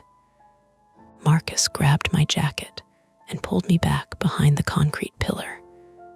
A vehicle climbed toward us. For one insane second, I thought it was going to be the Audi, barreling up the ramp with Maddie inside, and all we'd have to do was block it. Then the vehicle came around the bend. A silver Audi Q7. My stomach dropped. The front plate was covered with blue painter's tape. The headlights were on high. Through the windshield, I saw a figure in a dark hoodie driving, face hidden by glare. Marcus stepped out and shouted, "Stop." The Audi didn't. It accelerated. Marcus jumped back, slamming into me. The Q7 scraped the inner wall, side mirror exploding against concrete. Plastic and glass snapped across the ramp. The vehicle missed Louis by maybe a foot. He fell backward, palms skidding on the dirty floor. The Audi roared past us up toward P1. Plate, Marcus shouted. Taped, I yelled back. No rear, I turned as it climbed. The rear plate was smeared black, but one corner showed white with a blue strip. New York, maybe. Then it was gone, engine echoing toward the top level. We scrambled after it, but by the time we reached P1, the Audi was not at the main exit. The gate arm was still up. The ramp to the street was empty. For a moment, I couldn't understand. Then I saw the service corridor door swinging. He didn't go out, I said. Marcus followed my gaze. There was only one other way. Through the service lane behind the laundry rooms, out the loading dock, into the alley that ran behind the Beaumont and connected to the next street over. Most guests didn't know it existed. The man in the Audi had asked about an alley exit. He had planned this. We sprinted toward the service corridor again, but we were too late. Somewhere behind the walls, metal doors clanged open. A vehicle's tires chirped over a threshold. The sound faded into city traffic. Second failure complete. We had found the car. We had even seen it. And we had failed to stop it. Louis sat on the floor where he had fallen, one palm bleeding from a scrape, eyes wet with pain and shock. I touched it, he said. What? The passenger window. When it passed, I slapped it. He held up his right hand. Black coating smeared across his fingers. Marcus crouched beside him. You see inside, Louis swallowed. Child seat, empty, relief hit, then immediately twisted. Empty didn't mean safe. Empty meant Maddie wasn't where we could see her. My phone rang again. Alina. Dan, she said, breathless. Police just arrived at the curb. EMS is cutting into the rear from inside. Claire says the Audi driver took Maddie before they got here. She says Maddie is 8. She says the car colors are for license plate cameras. That made sense so fast it felt like a trapdoor opening under my feet. Change the color. Smear or tape the plates. Move vehicles through a hotel garage full of rich guests and blind spots. Make camera searches useless. White Bentley becomes black. Black Range Rover becomes gray. Dark green Audi becomes silver. Every witness contradicts every camera. Marcus heard me repeat it and went still. Where did the Audi go? Alina asked. Loading dock, I said. Alley exit. We missed it. She said something to someone near her, then came back. Police want you upstairs. Marcus shook his head even though he couldn't hear her. No, I covered the phone. They want us upstairs. And the driver knows the alley and the garage, Marcus said. He might still be in the building. Louis, still on the floor, looked toward the service corridor. Or he left. Then the fire door to P2 opened at the bottom of the ramp. Slowly, a small hand appeared around the edge. Not an adult's hand. Too small. Fingers dirty, nails bitten short. We froze. A girl stepped out. She was maybe 8, female, wearing purple leggings, one sneaker, and a puffy jacket zipped wrong, with the left side caught under the right. Her hair was brown and tangled, one side clipped back with the missing half of the pink cat hair clip. Her face was streaked with tears and black smudges. She clutched the stuffed rabbit I remembered from the Audi's rear cup holder. For one stunned second, nobody spoke. Louis whispered, Maddie. The girl looked at him, then at Marcus, then at me. Is my mom dead? She asked. That snapped something loose in me. No, I said quickly. No, she's upstairs, Claire. Is Claire your mom? She nodded once, tiny. Marcus lowered himself slightly, hands visible. Maddie, my name is Marcus. We work for the hotel.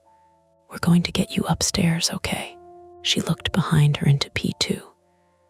He said if I came out, he'd make the car burn, she said. The air seemed to thicken. What car? Marcus asked. She pointed down into P2. My mom's. A sharp electronic beep came from below. Then another. Not a car alarm, a timer. Marcus moved Maddie behind him. Dan, I know, we should have gone upstairs. That was the sensible thing. We had the child. Police were at the curb. EMS was with Claire. The Audi was gone or seemed gone. Our job should have ended there. But then a thin ribbon of smoke curled up from the P2 ramp. Not dramatic movie smoke, not flames, just a gray line, chemical and oily, sliding along the ceiling. A vehicle below was smoking, maybe burning, maybe rigged, maybe just overheating. But P2 held 30 cars, fuel tanks, cleaning chemicals, old wiring, and one narrow ramp out. If a fire took hold down there, it could climb into the building before anyone understood where it started. Maddie grabbed my jacket with one dirty hand. "My mom's phone is in there," she said. "He took pictures. He said he'd send them." Marcus looked toward the ramp. From above us, Pete's voice finally came through Lewis's radio, broken but understandable. "Police on scene. Nobody leave garage.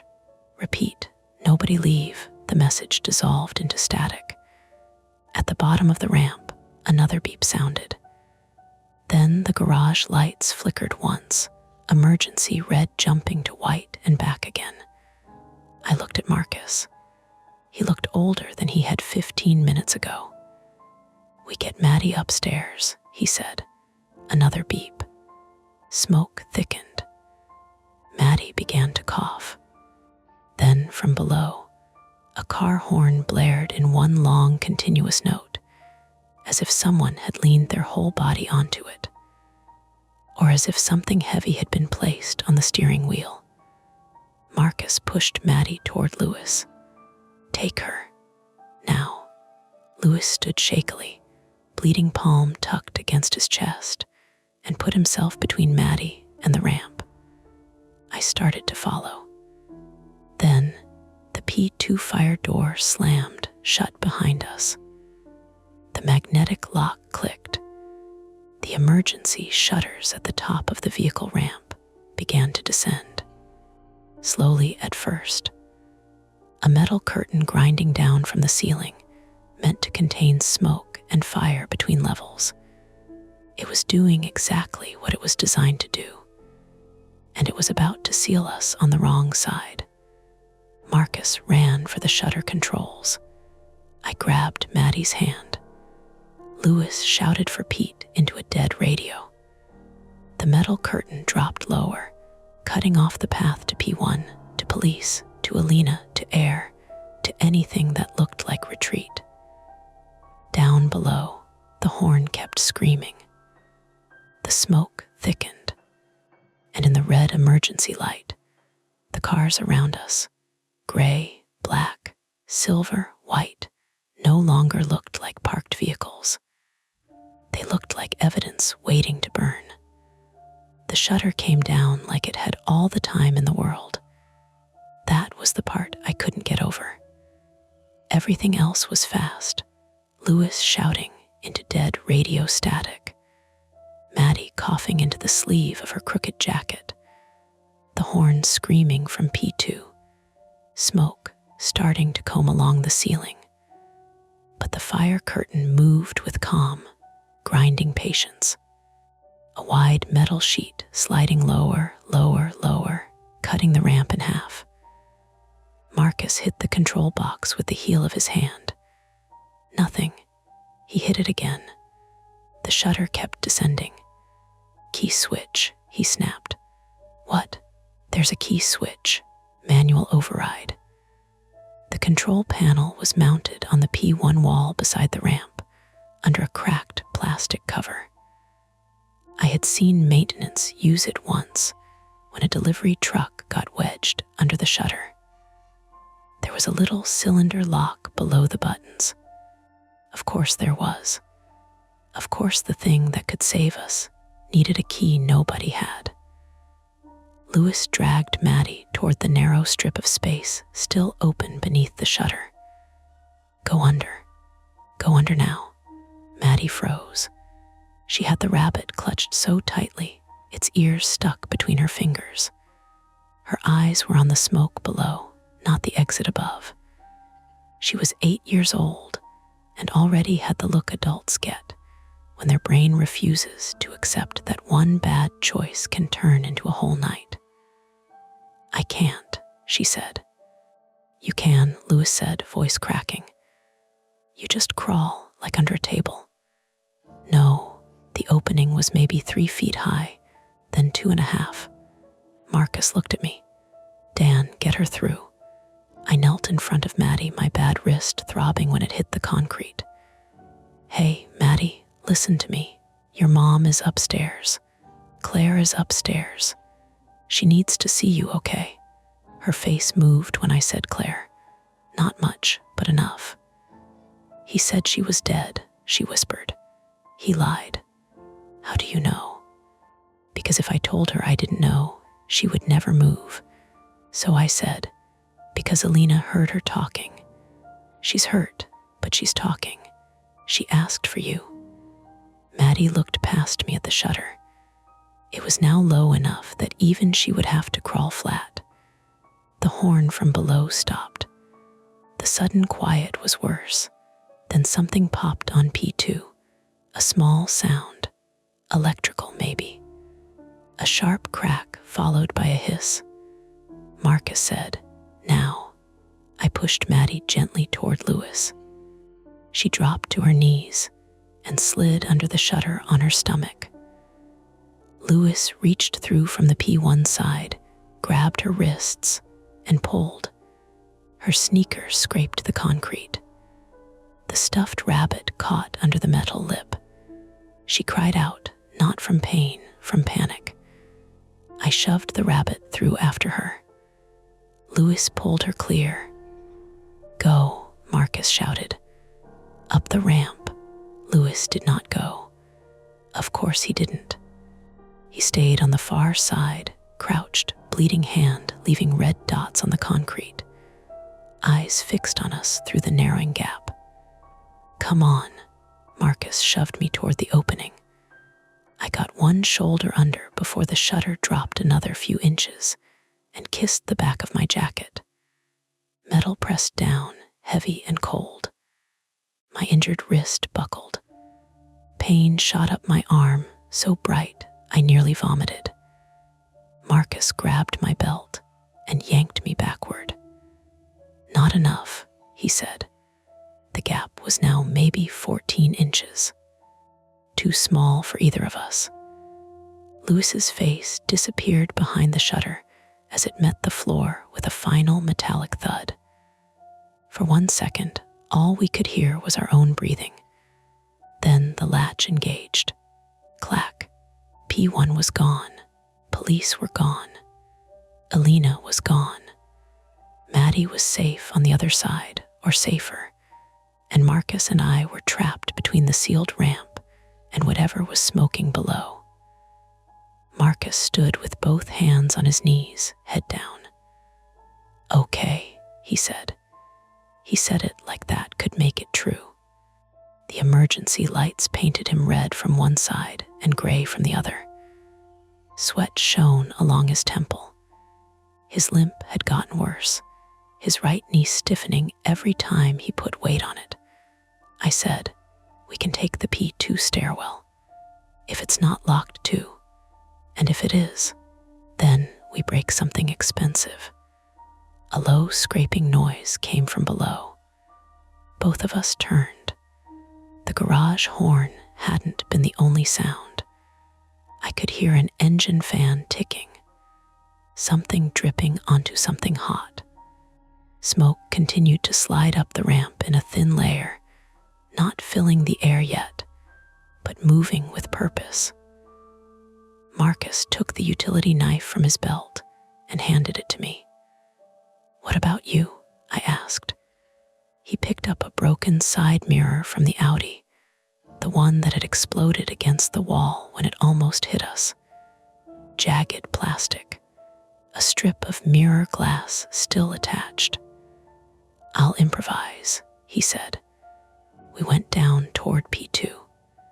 The spiral ramp curved left, concrete wall on one side, low barrier on the other. The smoke thickened halfway down, scratching the back of my throat. Marcus pulled his jacket collar over his mouth. I did the same. It helped almost none. At the bottom, P2 opened wider than P1, but felt lower, older. Fewer lights had emergency backups down there. The red glow came mostly from exit signs and the occasional battery lamp above the elevator lobby. Cars sat packed tight in rows F through K. Some were covered in dust because long-term guests left them for weeks. Some were worth more than the whole valet staff made in a year. And near row H, under a sprinkler pipe, a dark green Audi Q7 sat with its hood up. Not silver, green. The coating had been peeled or rinsed from part of the driver's side, leaving messy silver streaks over the original paint, like a bad mask coming off. Its horn was silent now because the driver's airbag had been cut out, and a dented metal toolbox sat on the steering wheel, holding the horn pad down at an angle. It must have shifted. That was the long note we'd heard. Smoke came from under the hood. Not flames yet, but close. The smell was awful, burning plastic, hot oil, spray chemical, something sweet and toxic from overheated wiring. Marcus looked at the Audi. That's Maddie's car, I pointed. Child seat. The second row door was open. The child seat sat crooked, straps hanging loose. A juice box lay crushed in the footwell. There were little muddy sneaker prints on the plastic door sill. Maddie S. I saw the stuffed rabbit's missing bow on the floor mat. Then I saw the phone. It was half under the front passenger seat, screen cracked, plugged into a cable that ran toward the dashboard. Claire's phone, maybe. A photo was visible on the lock screen notification, too bright in the dark. A man's hand over a license plate. A spray can. A child's pink clip on the ground. Phone, I said. Marcus moved toward it. A voice behind us said, "Leave it." We turned. Graham Pike stood near the P2 elevator lobby. For a stupid second, my mind rejected him because Pete had him upstairs. Police had him. Graham had been pinned against the escalade. Graham could not be here. Then I saw the split in his camel coat sleeve, the black smear across his cheek, the way he held one arm tight to his ribs. Not Graham. Same build, same shaved head. Similar coat. Younger, maybe late 30s. Close enough in bad light to become him, the driver. He held a tire iron in one hand. The human brain does strange math under pressure. Mine counted distance first, 20 feet, then exits. Stairwell behind him. Ramp behind us blocked by fire shutter. Service elevator dead unless power came back. Rows of cars between us. Smoke growing. Then weapon. Tire iron, heavy. Real. Marcus lifted the broken mirror piece like it was something. It wasn't much. Hotel security, the man said and smiled. You're the valets. His voice was rough, Boston adjacent, but not quite, maybe South Shore. Maybe learned from people tougher than him. Marcus said, police are upstairs. Then you should go upstairs. Shutters down. He glanced toward the ramp. Yeah, shame. The Audi gave a hard electrical pop. Sparks dropped from under the hood and died on the concrete. The man's eyes flicked to it. That was fear. Not of us. Of the car. We're going to burn it, I said. He looked at me then. You're Daniel, my name again. It landed wrong every time. Marcus shifted. Who are you? The man ignored him. You should have handed over the Bentley. Who are you? Marcus repeated. The tire iron swung loosely at the man's side. Somebody who got hired to clean up a family problem. Claire and Maddie are a family problem. His jaw tightened. The smoke made my eyes water. I blinked and saw tears spill hot down my face. Not sadness. Chemicals. The man stepped toward the Audi. Marcus stepped to block him. "Don't," the man said. "You're not taking the phone." "I don't need the phone." That confused me. Then he looked past us. At the abandoned black BMW on P1. No, we were on P2. At the rows of cars. At the service corridor. At the sprinkler pipe above the Audi. He didn't need the phone because he had come back for something else. The aerosol cans. The coating. Maybe evidence. Maybe Claire's original photos had already uploaded. Maybe the phone was bait. We didn't know enough, and that was how he kept winning. He knew the shape of the night. We only knew the piece in front of us. Marcus whispered, "Dan, get the phone." The man heard him. He rushed. Peak moments are never clean. They do not happen like stories make them happen, with everyone brave in the right order. Marcus moved first, but his bad knee lagged. The man's shoulder hit him hard in the chest and drove him into the Audi's open rear door. The door edge caught Marcus in the thigh. He grunted and went down on one knee. I went for the phone. The man swung the tire iron, not at my head, at my arm. I pulled back too late. The iron clipped my left forearm, not full force, but enough. Pain flared deep and nauseating. My hand opened. The utility knife clattered under the Audi. Marcus grabbed the man's coat from the side and dragged him backward. They hit the concrete together. The tire iron bounced once, skidded toward the front wheel. I crawled for the phone with my right hand. Smoke lowered another foot. My lungs burned. The Audi's dashboard lit and died, lit and died. Somewhere under the hood, a fan kept trying to start, whining and choking. The man kicked backward, heel catching Marcus in the face. Marcus fell away, blood immediately darkening his upper lip. "Dan," he shouted. I got the phone. The cable held it. I yanked once. It didn't come free. The man lunged toward me. I twisted and saw his face clearly for the first time in the red light. 38, maybe. Broken capillaries along the nose. A small crescent scar under one eye. Not a monster, not a shadow. Just a man who had decided other people could be moved around like vehicles if someone paid enough. His hand closed around my jacket. I stabbed him with the only thing in my hand, not the knife. Claire's phone. I drove the cracked edge into his cheekbone. He shouted and let go.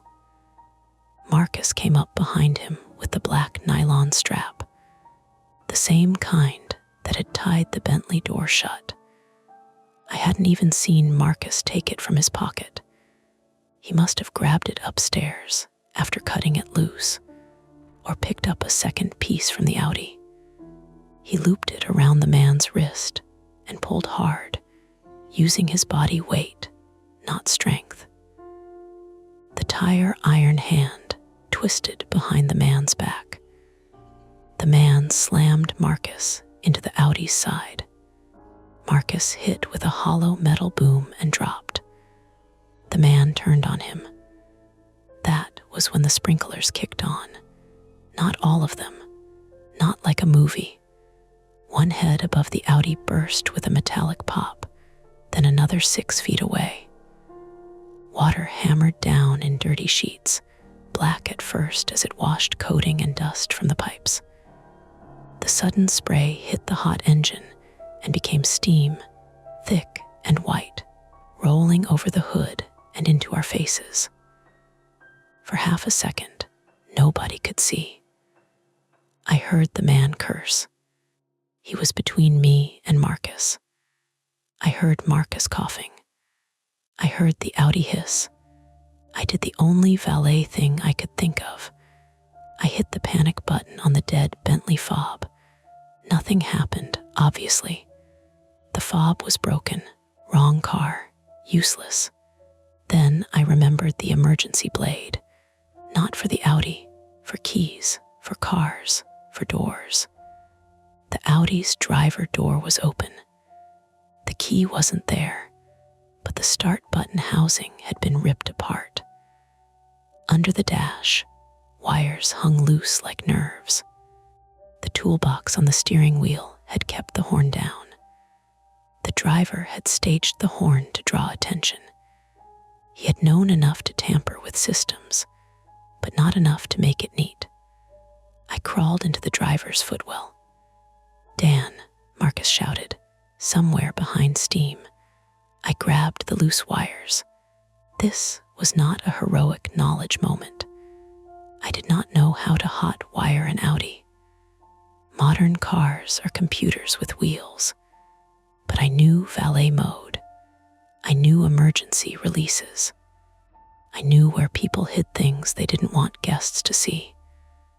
I knew the underside of dashboards, from retrieving dropped wedding rings and vape pens, and one very expensive watch. There was an aftermarket tracker zip tied beneath the steering column. A cheap black box with a blinking green light, and beside it, taped up under the dash, a second key fob. The spare. He had kept it there so anyone in his crew could move the car. I ripped it free. The man saw me. He came through the steam, one hand over his bleeding cheek, the other reaching for the tire iron on the floor. I pressed the Audi fob. The horn chirped. The locks snapped. The rear hatch began to rise. Wrong button. Or maybe the right one. Because inside the open cargo area, under a loose tarp, were 3 more aerosol sprayers, 2 rolls of temporary plate covers, a stack of printed valet tickets, and a hotel access card with my name written on a sticky label. Daniel K. My legs went weak. That was how Mrs. Voss knew. That was how the driver knew. Someone had made me part of the route before I ever touched the Bentley. The man lunged for the cargo area. Marcus tackled him low.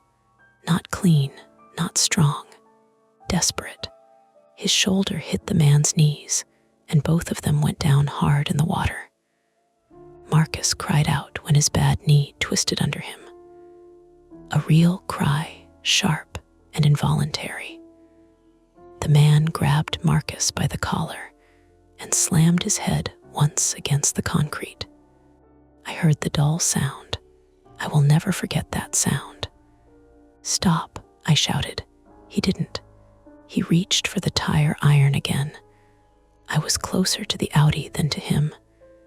The spare fob was still in my hand. The hatch was open. The engine smoked under the hood. I saw the gear selector. I saw the concrete wheels stop in front of the Audi. I saw the car was still in neutral. Maybe from towing. Maybe from tampering. Maybe luck, though I don't believe much in luck anymore. I jumped into the driver's seat, pressed the brake with my right foot, and hit the start button. The engine didn't start. The electronics woke. Warnings exploded across the dashboard. I put the car in reverse. Nothing. I tried again. The transmission caught with a heavy thunk. The man looked up. He understood before I moved. I took my foot off the brake. The Audi rolled backward, not fast. Maybe 5 miles an hour enough. The open rear hatch slammed into a concrete column. The whole vehicle jolted. The hatch crumpled inward. The tarp and sprayers spilled out. The man flinched away from the cargo area, and Marcus used that 1 second to roll clear. I braked. Too hard. My forehead hit the steering wheel. White light burst behind my eyes. The horn blared under my chest. The man ran, not toward us, not toward the ramp, toward the P2 stairwell. Marcus tried to get up and failed. I stumbled out of the Audi after him, half blind, coughing, forearms screaming. The man reached the stairwell door and swiped a card. Green light. He had access. The door opened, and Lewis hit him from the other side with a fire extinguisher, not in the head. Lewis was not that kind of lucky. He hit the man in the shoulder and upper chest as he came through, a wild two-handed swing that knocked the man sideways into the doorframe. Maddie was behind Lewis on the stairs, crying silently, Alina above her with one hand on the girl's shoulder and the other holding her phone flashlight. Police had gotten the stairwell open from above. Not a sudden savior, not really. They had been working toward us the whole time. We just hadn't known if they would make it before the garage did its damage. The man tried to stand. Lewis sprayed him full in the face with the extinguisher. White powder erupted in the stairwell. The man gagged, slipped, and went down on both knees. 2 Boston officers came down behind Alina, weapons drawn, but angled low, shouting commands that overlapped and echoed. Hands. Don't move. Down, down now. The man dropped the tire iron. It rang on the concrete. That sound ended the fight, not the fear, not the night, just the fight. I turned back toward Marcus. He was sitting against the Audi's rear wheel, one hand pressed to his face, the other gripping his knee. Blood ran from his nose over his lips and chin. His eyes were open, but unfocused. Marcus, I said. He blinked. Did you hit the car? I laughed once, then coughed so hard I had to bend over. Water from the sprinklers ran down my neck. My arm hurt. My forehead hurt. My lungs felt scraped raw. I could taste extinguisher powder even from where I stood. Yeah, I said, a little. He nodded faintly. Corporate S gonna love that. Alina pushed past the officers as soon as they let her. She reached me first, then saw Marcus, and went to him. Her hands hovered because there was nowhere safe to touch. EMS is coming down, she said. Maddie stood halfway down the stairwell, wrapped in Lewis's valet jacket. She stared at the Audi like it might stand up and come after her. Her rabbit hung limp from one hand, soaked from sprinkler water. Mom, she asked. Alina looked back at her. Your mom's alive. They got her out. Maddie made no sound. Her face just folded, and Lewis, pale and shaking, crouched beside her without touching until she leaned into him. One officer cuffed the driver on the wet concrete. Another moved to the Audi's cargo area, photographing the sprayers, plate covers, fake tickets, access card, and the sticky label with my name on it. He lifted it carefully with gloved fingers, then looked at me. Daniel Keene, I nodded. The shame came anyway, irrational and hot. Even with the man cuffed, even with Maddie alive, even with Claire out of the Bentley. My name had been taped under the dash of a disguised car used to abduct a child and trap her mother. My fear had been right in the worst possible way. A mistake with my name on it could follow me forever, even when I hadn't made it. Marcus saw my face. Don't, he said thickly. I looked at him. He swallowed blood and grimaced. Don't do that thing where you make every bad thing your fault. I wanted to answer, but my throat closed. The sprinklers kept pounding water onto the smoking Audi until the smoke thinned into steam. The fire never became a blaze. That almost made it worse somehow. All that fear and damage over a small, controlled burn meant to destroy evidence, trigger shutters, split us up, and buy enough time for a man to leave through a stairwell with whatever he still needed. He hadn't counted on Maddie running. He hadn't counted on Lewis staying. He hadn't counted on Marcus carrying a cut strap. He hadn't counted on me knowing there might be a spare key taped under a dash, because rich guests and criminals both hid things in the same stupid places. Upstairs, faint but clear through the open stairwell, a woman screamed Maddie's name. Maddie tore away from Lewis and climbed. Alina followed. I tried to move after them, but my legs didn't cooperate. I sat on the wet concrete beside Marcus, my back against the ruined Audi, and watched white sprinkler water turn gray as it carried the black coating across the floor in thin streams. For a while, nobody asked me to park anything. That felt like mercy. Then Pete's voice came from the stairwell, rough and breathless. "Dan, Marcus." "Here," I called. "You alive?" Marcus closed his eyes. Define alive. Pete came down 2 steps, saw the cuffed driver, the wrecked Audi, the officers, the evidence spread under the hatch, and the black water running around our shoes. His expression tightened. "Graham's talking," he said. "Mrs. Voss, too. This guy's name is Owen Pike, Graham's brother." The cuffed man on the floor turned his face away. Pete looked at him, then at the Audi, then at me. "Looks like the family problem got subcontracted." Nobody laughed. Above us, Claire sobbed so hard the sound broke apart in the stairwell, and Maddie sobbed back, both of them alive, both of them making noises that did not belong in a luxury hotel.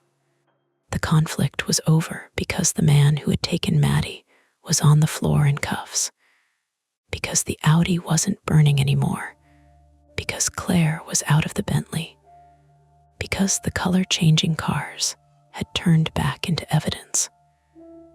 But the garage still smelled like hot plastic and wet paint. Marcus's blood was on his shirt. Lewis's palm was torn open. My name was on a sticky label in a police evidence bag, and under the harsh red lights of P2, with water dripping from every pipe and the ruined Audi sitting half green, half silver, I understood that we had not stumbled into a strange night. Someone had built it around us. By the time they got me upstairs, the Beaumont lobby looked like somebody had dragged the inside of the garage through a 5-star hotel. There were wet footprints across the marble, black streaks, gray puddles, little flakes of dried coating stuck to the floor like burned paper. A bell cart had been shoved against one wall, stacked with luggage nobody cared about anymore. Guests stood in clusters near the bar entrance and the front desk, wrapped in coats and robes, whispering into phones while pretending not to watch the paramedics work. The lilies still sat in their tall glass vase on the center table. That bothered me. Everything else had been cracked open, soaked, dragged, shouted through. But those white lilies were still arranged perfectly, still giving off that clean funeral smell under the lobby lights. I sat on the edge of a luggage bench with a towel around my shoulders, holding an ice pack to my left forearm. My wrist had swollen to the size of a plum. My jacket was gone. My shirt clung to me, damp from sprinkler water and sweat.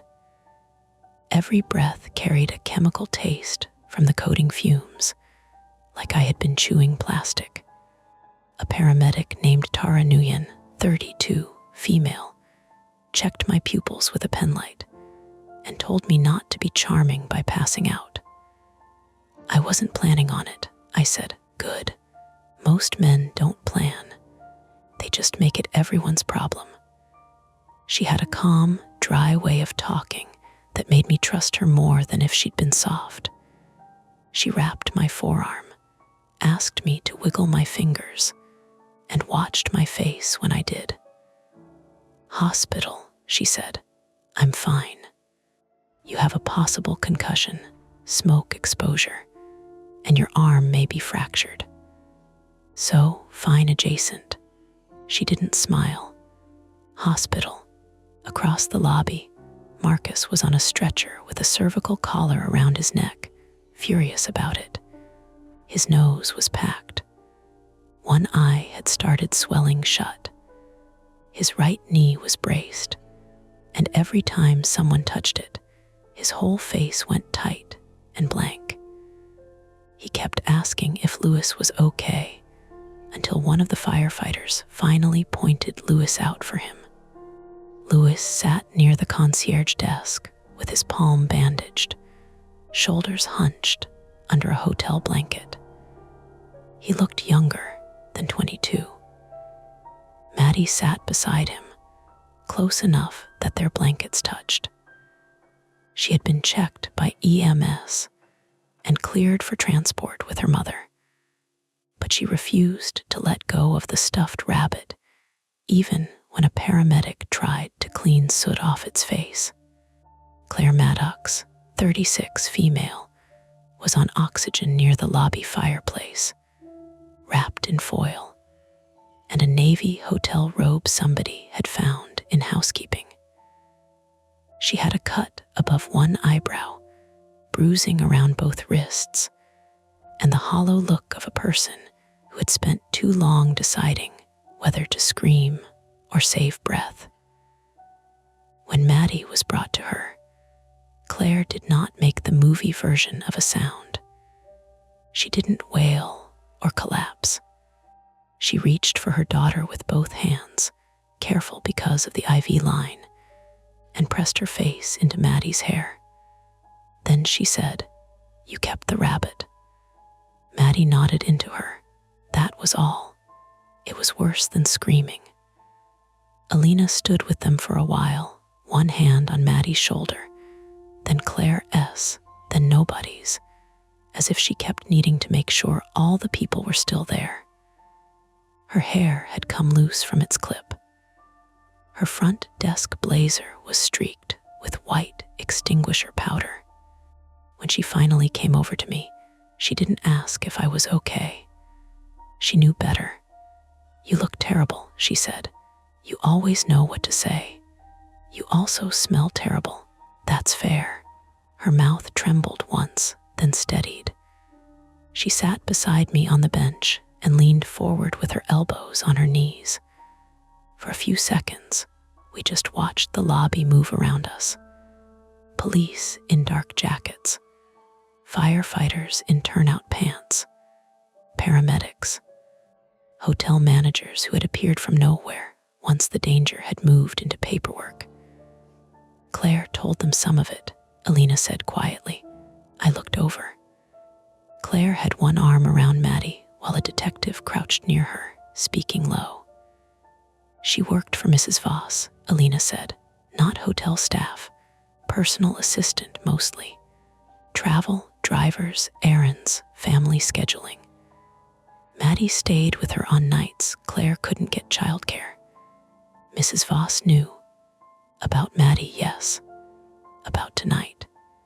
Alina looked toward the front doors, where Mrs. Voss stood between two officers, coat draped over her shoulders, no longer sharp or composed. "That's where it gets uglier. Detective Aaron Price, 46, male, came to me next. He had tired eyes, a close-trimmed beard, and a notebook that looked too small for the night. He introduced himself, asked if I could answer questions, and stopped when Tara told him I needed transport. 5 minutes, he said. Tara said 3. Accepted that without argument, which made me like him. I told him what I could. The Bentley arriving white. Mrs. Voss asking for me. The tablet photos. B17. The smell. The color change. The tapping. Graham grabbing me. The garage. The black BMW. The Audi Matty Owen Pike. When I got to the access card with my name on it, my voice changed. I hated that. It went thin. Detective Price noticed, but did not pounce. "We recovered it," he said. "You're not under arrest, Daniel." That's comforting in a very specific way. We'll still need your clothes, the tablet, your phone logs, anything related to your valet shift. So I'm not under arrest, but I'm not in trouble. You're a material witness. At the moment, also a victim. At the moment, I heard that. Alina did too. Her hand found mine on the bench. She avoided my left wrist and took my right hand, careful, like I might break in an ordinary place. Detective Price glanced at our hands and kept going. The outline, as he had it then, was messy but human. Owen Pike had been using hotel garages to move stolen or disputed vehicles under temporary disguises. High-end places were good for that because staff were trained not to ask rich people too many questions. Security cameras covered entrances, but not every aisle. And valet records created confusion when keys, cars, and custody changed hands quickly. Temporary spray coatings changed body color just enough to scramble witness descriptions and license plate camera searches. Plate covers, taped dealer tags, and swapped valet tickets did the rest. Graham Pike had connections through private security work. Mrs. Voss had money, influence, and a grandson in legal trouble involving one of the cars. That part came out in fragments. Insurance fraud, unpaid loans, a car that had been used in something worse than fraud. Claire had found photos, messages, and schedules on Mrs. Voss's backup phone. She had taken pictures with her own phone as protection. Then, she had made the mistake of bringing Maddie along to return something to the Beaumont. Owen had grabbed them in the garage before Mrs. Voss arrived. Claire had been forced into the Bentley's cargo area, tied in and warned to keep quiet. Maddie had been moved into the Audi, then later hidden on P2 when things went wrong. The Bentley was meant to leave with Mrs. Voss, carrying Claire somewhere else before police ever knew she existed. The Audi was meant to carry Maddie. Insurance, leverage, threat, cleanup. The detective did not use those words all at once, but I could hear them sitting underneath. "Why use my name?" I asked. Detective Price flipped a page. "Still working that out. Guess." He studied me for a second. "You were cautious. Patterned. Same routes. Same documentation habits. That makes you predictable. Predictable people are useful in plans." I almost laughed. Predictable was the thing I had made myself after Framingham. Drive slow. Check twice. Do it right. Never be the guy who leaves a scratch and says he didn't notice. Somebody had watched that and seen a tool. Tara ended the interview by physically stepping between us and saying, Ambulance. Detective Price gave me his card and told me someone would meet us at the hospital for a formal statement. Then he said softer, "You did not cause this." People kept telling me that. It did not land where they wanted it to. At the curb, the cold hit me through the towel. Dawn had not come yet, but the night had thinned. The streetlights looked weaker. Boylston was blocked by police vehicles, fire trucks, and a few stubborn rideshares waiting like app logic could override crime tape. The Bentley sat where we had left it, black coating streaked from the cold, and handling, doors open, rear seats cut and folded forward. Its cargo area was empty now. Seeing that empty space made my throat tighten. Mrs. Voss stood near one cruiser, speaking to an officer. She looked older under the canopy lights, her silver hair flattened on one side, one ring missing from her hand. Graham sat in another cruiser, head bent forward, no longer broad, no longer useful to anyone. As the paramedic guided me toward the ambulance, Mrs. Voss looked at me. For a second, I thought she might apologize. She didn't. Maybe she couldn't. Maybe apology was a language she had never learned because money had translated everything for her before. She only said, "I didn't know he would take the child." Tara tried to move me along. I stopped. Mrs. Voss's eyes were wet, but her face still had that old shape to it, the one that expected the world to arrange itself around her grief. "You knew there was a child," I said, her mouth tightened. That was answer enough.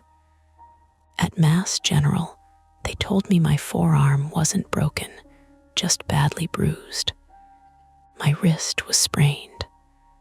Mild concussion. Smoke and chemical irritation, but no serious lung damage. They gave me paperwork, a brace, instructions not to work or drive for a couple of days, and a lecture about returning if I vomited, got confused, or experienced worsening symptoms, which seemed broad considering the entire night had been a worsening symptom. Marcus had a fractured nose, a torn ligament in his knee, and 6 stitches near his hairline. He sent me a photo from his hospital bed at 5:12 a.m. Thumbs up, swollen eye, captioned, "Still handsome." Lewis texted later, "They gave me antibiotics and my mom is driving up, so I may actually be dead soon." Alina sat with me in the discharge area while morning shows played silently on a wall-mounted TV. She had refused transport at first, then finally let a paramedic check her after Claire insisted. She was fine physically, or fine adjacent, as I'd put it. Her hands shook when she held the paper coffee. "Do you want me to call your mom?" she asked. "No, Daniel, she'll panic." "She should panic a normal amount." "I'll tell her after I sleep." "You won't sleep," she was right. I didn't, not that day, not really for a while. The Beaumont put us all on paid leave, which sounds kind until you understand that paid leave is sometimes just a waiting room with direct deposit. Corporate sent emails using words like incident, cooperation, guest privacy, and brand standards. Then the news got hold of it, and the language changed. Attempted abduction. Vehicle fraud ring. Back Bay Hotel. Sources close to the investigation. Mrs. Voss's name leaked by lunch. Graham's by dinner. Owen's mugshot ran the next morning. Mine didn't, but for 2 days, every unknown number made my stomach lock. Detectives called. Hotel lawyers called. A union rep I didn't know I had called. My mother called 16 times because I had waited too long, and she saw a blurry clip online of the Beaumont canopy with my ambulance in the background. When I finally answered, she didn't yell. She just said, "You come home when they let you." So I did. For 3 nights, I slept on the pull-out couch in Worcester while my mother pretended not to check whether I was breathing every time she walked past. My father watched the news without sound and changed the channel whenever I came into the room. On the second night, I woke up because a plow scraped the street outside, and I was already halfway off the couch before I remembered it wasn't a garage shutter. A week later, Detective Price called me in to review photos. That was when I saw how much of it had been planned. Screenshots from garage cameras showed Owen entering the Beaumont twice in the month before, once as a courier, once in a maintenance jacket. He had watched the valet line, watched Lewis at the kiosk, watched me take photos of cars from the same angles every time. There were images of Graham meeting him near the loading dock, images of Mrs. Voss's Bentley arriving on prior visits, images of the black BMW entering under a stolen tag. And there was one still photo from the night it happened, taken from a camera above the P1 elevator bank. I was walking away from B17 after parking the Bentley, my back to the aisle, tablet in hand. Behind me, reflected in the Porsche's rear window, Owen stood half hidden near the service door. He had been there the whole time. I stared at the picture until Detective Price slid it away. Daniel, I didn't see him. I know, I check mirrors. I know, I always check. He waited. That was the kindest thing he did. He didn't fill the room with reassurance. He let the awful fact sit there until I could breathe around it. Eventually, he said, "You saw enough." The case moved faster than I expected and slower than I wanted. Owen was charged first. Abduction, assault, arson-related counts, evidence tampering, vehicle theft, conspiracy. Graham followed. Mrs. Voss's charges came later and were softer at first, wrapped in lawyers and medical statements and claims that she had been coerced. Claire gave a statement that changed that. So did her phone. Claire called me once from a blocked number 2 weeks after the incident. Maddie was back in school part-time, she said, sleeping badly, hated parking garages now, loved Lewis because he had saved the rabbit. She wants to send him a drawing, Claire said. He'd like that. She asked if you still park cars. I looked out my apartment window at the street below, where a blue Honda sat under a maple tree with one missing hubcap. Not right now. Good, Claire said. Then, after a long pause, thank you for not giving her the keys. I didn't know what to do with that either, so I said, I'm glad you're both alive. That's enough, she said. But it wasn't exactly. Enough is a word people use when continuing is the only option. I went back to the Beaumont 6 weeks later to pick up my last check and clear out my locker. I told myself I had decided not to return because of the wrist, because of the commute, because the hotel had become a headline, and I didn't want to be part of its clean little rebrand. All of that was true enough. The truer thing was that I couldn't stand the thought of walking down that ramp again and hearing a tap from inside a car that should have been empty. The lobby had been polished back to perfection. New flowers, new rug near the entrance, a different doorman. The bar bar pianist playing something bright and forgettable. Guests rolled suitcases over marble, irritated by normal things, room keys, delayed rooms, rain. Alina met me near the front desk. She had stayed. I understood why. She was good there, better than the place deserved. But she had transferred to day shift and started applying to hospitals for admin work, which she described as same chaos, fewer Bentleys. She handed me an envelope and a small cardboard box. Locker contents, she said. Inside were my spare gloves, an old phone charger, 2 pens, a broken name badge clip, and the expired granola bar she had given me that night. I held it up. Evidence. Vintage evidence. We both smiled, but carefully. Marcus came by on crutches before I left. His face had healed into something close to normal, except for a bump in his nose that had not been there before.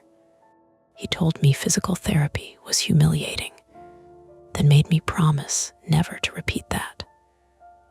Louis arrived 10 minutes later with his mother, who was 5 feet tall, and looked at me like I had personally endangered her son by existing near him. Then she hugged me so hard my ribs hurt. Maddie's drawing was taped inside Louis's locker. It showed 4 stick figures beside a hotel. One had a red vest. One had a black jacket. One had a ponytail that was probably Alina. One had brown hair and a huge bandage on his arm, which I guessed was me. There was also a rabbit drawn larger than any person. In the corner, Maddie had colored a car half green and half silver. I looked at it for longer than I meant to. "Cute, right?" Louis said. "Yeah, you okay?" "No," he nodded. "Me neither." That was the most honest conversation I had that week. Before leaving, I walked to the valet podium out front. Not down the ramp, just to the curb. The afternoon was cold and bright, the kind of Boston light that makes every window hard to look at. Cars came and went. A Lexus, a Mercedes, a rental Kia with Florida plates. The new valet took keys, printed tickets, smiled in the old trained way. The Beaumont looked normal. That was the problem. Normal had always been part of the cover. Alina stood beside me for a moment, close enough that our sleeves touched. "You sure?" she asked. "About leaving? About all of it?" I watched a black SUV roll under the awning. Its paint reflected the hotel doors, the brass luggage cart, the valet's red vest. For a second, as it passed from sunlight into shadow, the color shifted toward gray. Just light, just angle, just the kind of thing cars do. "Not sure," I said, "but I'm leaving anyway." She nodded. I took 2 steps toward Boylston, then stopped because something red had caught my eye near the curb drain. A child's mitten, small, knit, red. For a second, my body forgot how sidewalks worked. Then a little boy ran past me, maybe 4 years old, laughing as his father chased him with one hand full of shopping bags. "Eli, glove," the father called. The boy scooped it up, waved it like a flag, and kept running. I breathed again. Alina had seen my face. She didn't ask. She just touched my arm once above the brace, where it didn't hurt. I left the Beaumont that day with my last check in my pocket, and the smell of lilies following me halfway down the block. For months after, whenever I saw a car in changing light, white to blue under a gas station canopy, black to green under trees, silver to gold at sunset, I made myself look twice. not because I believed anything impossible had happened. Nothing impossible had. That was what made it stick. Every part of it had been ordinary enough to buy online, bribe, copy, disguise, or miss. Paint, access cards, a broken gate sensor, a rich woman used to being obeyed, a man with a tire iron, a kid told to stay quiet, a valet afraid of one mistake. The world does not need ghosts to make a place haunted. Sometimes it just needs people who know which door sticks, which camera is blind, which employee always parks on B17, and how long a fire shutter takes to close. A month later, Detective Price returned my phone and told me I could pick up the tablet from evidence if the hotel wanted it. They didn't.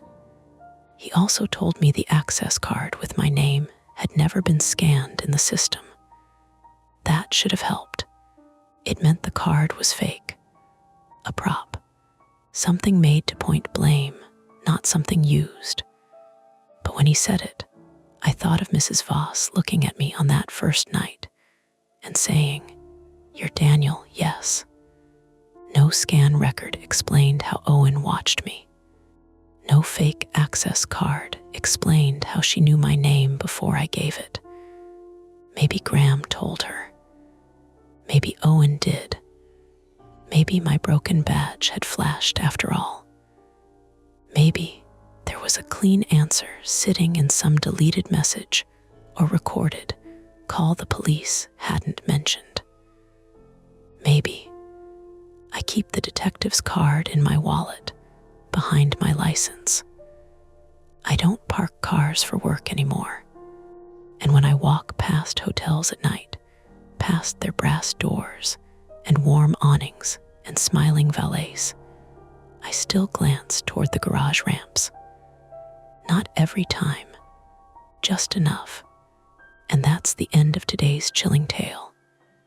If you enjoyed this story and want more nights full of suspense, don't forget to hit that like button, subscribe to Mia Horror Stories, and turn on the bell so you never miss a scare. I've got plenty more stories waiting for you, so stick around and check out the other videos on the channel. Thanks for watching, and until next time, stay safe and don't look behind you. Welcome back to Mia Horror Stories. Tonight's tale, working late at the library. The books in the fiction section are bleeding, is best experienced in the dark, which is why the screen will stay black. No distractions, no flashing images, just you, your imagination, and the story. So sit back, relax, and listen all the way to the end, if you dare. The first drop hit the tile with a soft little tick, the kind of sound you only hear in a library after closing, when the heat has shut off and the building starts making its own noises. I thought at first it was rain leaking through the ceiling. Then I looked up and saw the ceiling was dry, the fluorescent panel above fiction humming steadily, and the drop had come from the bottom edge of a paperback copy of The Secret History. My name is Daniel Price, 32, male, and that winter I was working evenings at the Brighton branch of the Boston Public Library, just off Academy Hill Road, close enough to the B line that the windows gave a faint tremble every time a trolley passed. I wasn't a librarian, not officially. I was a senior library assistant, which meant I shelved returns, handled the circulation desk, fixed jammed printers, explained to college kids that the computer ate it was not a printing error we could refund without seeing, and locked up when the actual librarians trusted me enough or were too busy to stay. That Thursday, I was there late because I had said yes when I should have said no. It was a habit, a flaw, if I'm being honest. I liked being useful because useful people got forgiven for being quiet, for being forgetful, for not always answering texts from their younger sister until 2 days later. I had a private dread of being the kind of man who walked away from things. My father had done that cleanly when I was 14, packed 2 duffel bags, left a note on the microwave, and turned absence into a family tradition. So when someone asked me to stay after closing for inventory, I stayed, even if my stomach had been burning since lunch, even if freezing rain had started ticking against the windows before dinner, even if the fiction section smelled wrong. Not rotten exactly, not like a dead mouse in the wall, which we'd had the previous September, and which had made the entire children's area smell like warm pennies and sour insulation. This was sharper. Iron, wet paper, and the dusty glue smell of old bindings. "Dan," called Marisol from the circulation desk. "Tell me that was the pipes." Marisol Vega, 29, female, had been our children's librarian for 3 years and had the kind of bright, practical energy that made toddlers trust her and teenagers underestimate her. She wore yellow reading glasses on a chain and had a scar at her left eyebrow from, she claimed, a tragic shelving cart incident, though the story changed depending on who asked. She had stayed late because the branch manager wanted the annual missing items report finished before Monday, and Marisol hated leaving ugly spreadsheets half done. I didn't answer right away. The book sat on the lower shelf, spine out between Tart and Toybin. Its cover had bowed slightly, the pages swollen along the bottom as if someone had dropped it in a puddle and tried to dry it under a radiator. Another red bead gathered at the corner. It trembled there, fat and glossy. Then it fell. I crouched, knees cracking. The drop on the tile wasn't bright like paint. It was dark red, almost brown around the edge, and it spread slowly into the grout line. "Daniel," Marisol said, closer now. "It's probably ink," I said. That was the first lie of the night, and it wasn't even for her. It was for me. The Brighton branch was small enough that you could stand near the reference desk and see most of the public floor. Children's room to the left with its low shelves and paper snowflakes taped to the windows. Computers in the middle, DVDs and new books along the front wall. Adult fiction running in 5 long rows toward the back, where the ceiling dipped under an old ventilation chase. After closing, the place usually felt harmlessly tired. Chairs pushed in, receipts curled beside keyboards, a mitten forgotten under the copier. That night, the lights over fiction seemed dimmer, not failing exactly, just weak at the edges, casting the shelf labels in a yellowish tint. Marisol came around the end of the aisle and stopped beside me. She looked at the book, then at the floor. "Is that from inside it?" "I don't know. That looks like blood. It looks like something pretending to be blood." She gave me a quick look. "That's not more comforting." From the staff room came the rattle of the ancient microwave door. A moment later, Owen appeared with a mug of tea balanced in one hand and his phone in the other. Owen McKenna, 64 male, was our part-time evening custodian, a former MBTA maintenance worker from Dorchester who moved slowly because of a bad hip, but noticed everything. He had a white beard trimmed close, thick glasses that slid down his nose, and a deep suspicion of any problem that arrived after 8 p.m. If a thing waits until closing to break, he liked to say, it wants witnesses too tired to argue. He stopped when he saw us crouched by the shelf. No, he said. Marisol straightened. You don't even know what it is. I know I'm not cleaning it until somebody tells me it isn't a biohazard. That word changed the air more than the drop had. Biohazard. It made the library smaller, made the ticking rain louder against the dark windows.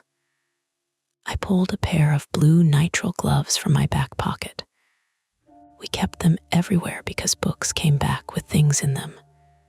Tissues, candy wrappers, brittle flowers, a single slice of American cheese once, pressed neatly between pages 112 and 113 of a James Patterson hardcover.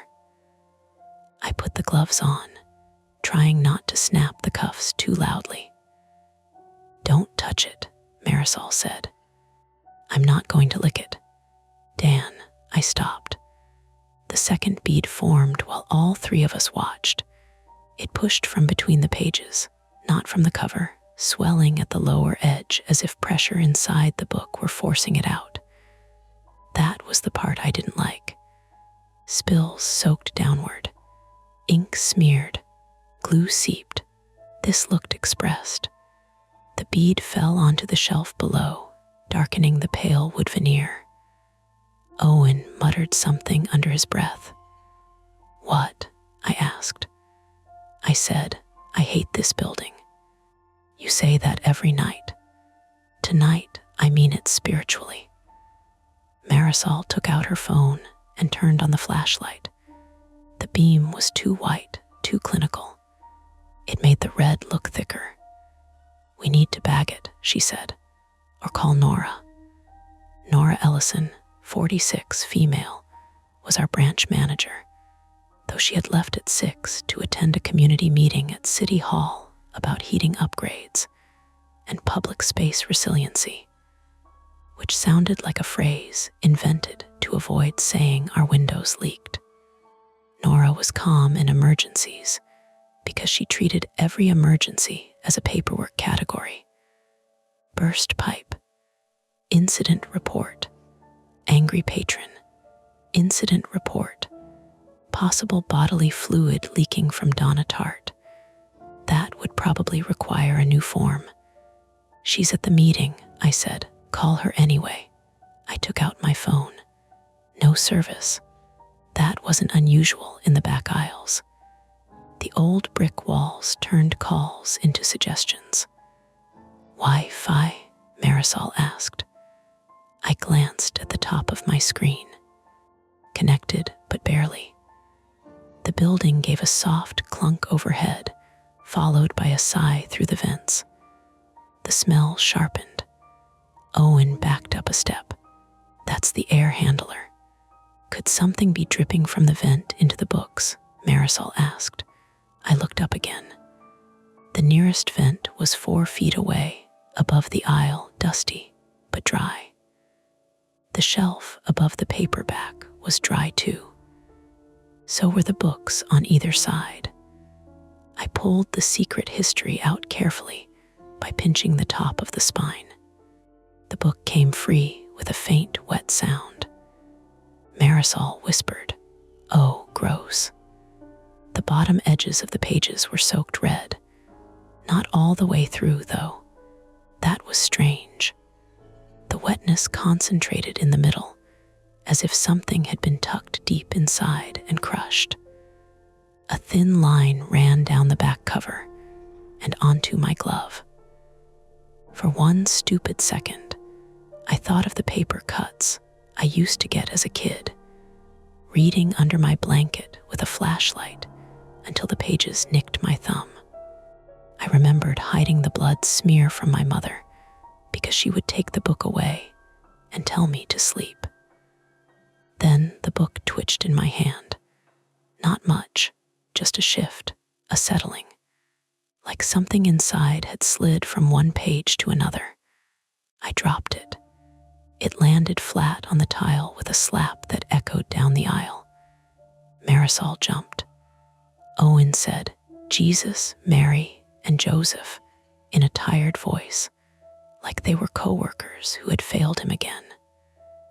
For a few seconds, none of us moved. Then Marisol laughed once, sharp and embarrassed. Okay, no, that was you dropping it." "Yeah," I said, "that was me." But my right hand had curled into a fist inside the glove, and I could feel the warmth of the liquid across my fingertips. Owen pointed with his mug. "There, look." A red line had marked the floor where the book had landed, but the cover had fallen partly open, and something pale showed between the pages. Not a bookmark, not a receipt. Marisol crouched despite telling me not to. She didn't touch the book. She leaned close, her yellow glasses slipping down her nose. "Is that gauze?" The pale thing was folded into the gutter near the middle. White cotton, or what had once been white. The visible edge was stained rusty red and pressed flat. My first clear thought was that a patron had done it, not a ghost, not a curse, a person. People did things in libraries that sounded fake until you worked in one. They hid vodka in the bathroom tank. They slept in study rooms and denied it while blanket creases marked their cheeks. They watched videos without headphones and acted persecuted when asked to stop. They screamed at us over printing fees, abandoned tax documents in scanners, slipped notes into books, used books as places to stash things they couldn't take home. But blood was different. Blood meant injury or threat, or someone trying to make us think of both. I stood and scanned the row. At the far end of fiction, near the large print section, another book had a dark stain on its bottom edge. Then another. Not every book, not even most. Just a broken trail low along the shelves, at ankle height, moving away from us down the aisle. Tick. This drop came from a paperback by Tana French. Marisol saw it too. Her face changed. The brisk librarian expression fell away, and underneath was a woman calculating exits, phones, policies, liability, whether we had locked the front door, whether anyone might still be hiding in the bathroom. "Did we do the sweep?" she asked. "I did computers and children S," I said. "You did the bathrooms." "I checked the women's and the accessible." Owen said, "I checked the men's when I mopped." "What about the study room?" The study room was a glass-walled box near the back, used by tutors, job applicants, and people who wanted privacy, but not enough privacy to rent office space. Its blinds were usually crooked. From where we stood, I could see the glass reflecting strips of fluorescent light, but not the inside. "I thought you checked it," I said. Marisol stared at me. There it was, my flaw right on schedule. Not cowardice, not exactly. Worse, in a way, my faith that if I sounded calm enough, a missed thing would turn into a handled thing. Owen set his mug on the top shelf slowly. "Front doors are locked." "Yeah," I said. "I locked them at 8. Back door, alarmed." "Did it beep?" I opened my mouth, then shut it, because because I had propped the back door at 7:45 to bring in the salt bucket from the alley. Freezing rain had made the staff entrance slick. I remembered the bucket. I remembered Owen telling me not to wreck my back. I remembered the phone ringing at the desk and Marisol asking if I could grab it. I did not remember pulling the wedge. Marisol caught it. "Dan, I'm not sure. Not sure like maybe, or not sure like no. I'm not sure." A trolley passed outside with a muted metallic groan, and the front windows shivered in their frames. Rain scratched across the glass. Somewhere in the building, water clicked through a pipe. Normal sounds. Normal building. Normal city. The book on the floor released another drop. Marisol pulled her cardigan tighter around herself. "We call Nora, then police non-emergency. If someone's hurt, that's 911, Owen said. If someone's messing with us, it's also police, she said. I looked toward the staff hallway. The landline was at the circulation desk. My phone still had one bar that came and went like it was breathing. "We should check the study room first," I said. Marisol's eyes snapped to mine. "Why?" "Because if there's someone in there bleeding, we need to know before we spend 5 minutes explaining this to dispatch." "And if there's someone in there not bleeding?" I didn't answer. That was the real question, wasn't it? If there was someone in the building doing this, we had locked ourselves in with them. Or locked them in with us. Either way, the library had stopped being a place where lost things waited politely to be found. Owen picked up his mug again, thought better of it, and put it back down. "We go together," he said. "Nobody wanders." Marisol looked at the red trail along the bottom shelf, then toward the glass study room, then toward the front desk, where the phone sat under its little taped sign that said, "Smile, you're helping someone." "We call first," she said. "We look first," I said. The argument hung there, small and ugly, between the three of us. Behind us, from somewhere deeper in fiction, a book shifted on the shelf with a dry, papery scrape. Not falling. Not yet. Just moving enough to ask us what kind of people we were going to be. And for a moment, all we had was the choice. Walk to the phone and admit this was bigger than a mess, or follow the red, shelf by shelf, toward the study room we might have forgotten to check. Marisol won the argument by doing the one thing neither Owen nor I had done yet. She walked away from the books. Not fast, not dramatically. She turned her back on the red trail, moved down the aisle with her phone flashlight pointed at the floor, and said, "Daniel, call Nora from the landline. Owen, stay where I can see you." Owen made a face. "I'm 64, not 4. "Then don't make me count." I followed her, because there are some voices that pull you behind them without asking. Her shoes squeaked softly on the tile. The rain clicked against the front windows like thrown rice. Above us, the lights buzzed with that old fluorescent mosquito sound, and the fiction section sat behind us, close and watchful, smelling of wet paper and iron. At the circulation desk, the phone waited under the taped sign. "Smile, you're helping someone." I picked up the receiver. No dial tone. I pressed the cradle twice, harder the second time, as if the phone were holding out on me. Nothing. Marisol watched my face. "Don't. I'm not doing anything. You're making the face you make when something is worse than you want to say." Owen had followed us anyway, and now stood at the edge of the desk, leaning on his broom handle like it was a cane. Line S down. Maybe the storm, I said. Or the renovation guys cut something, he said. They were in the basement yesterday.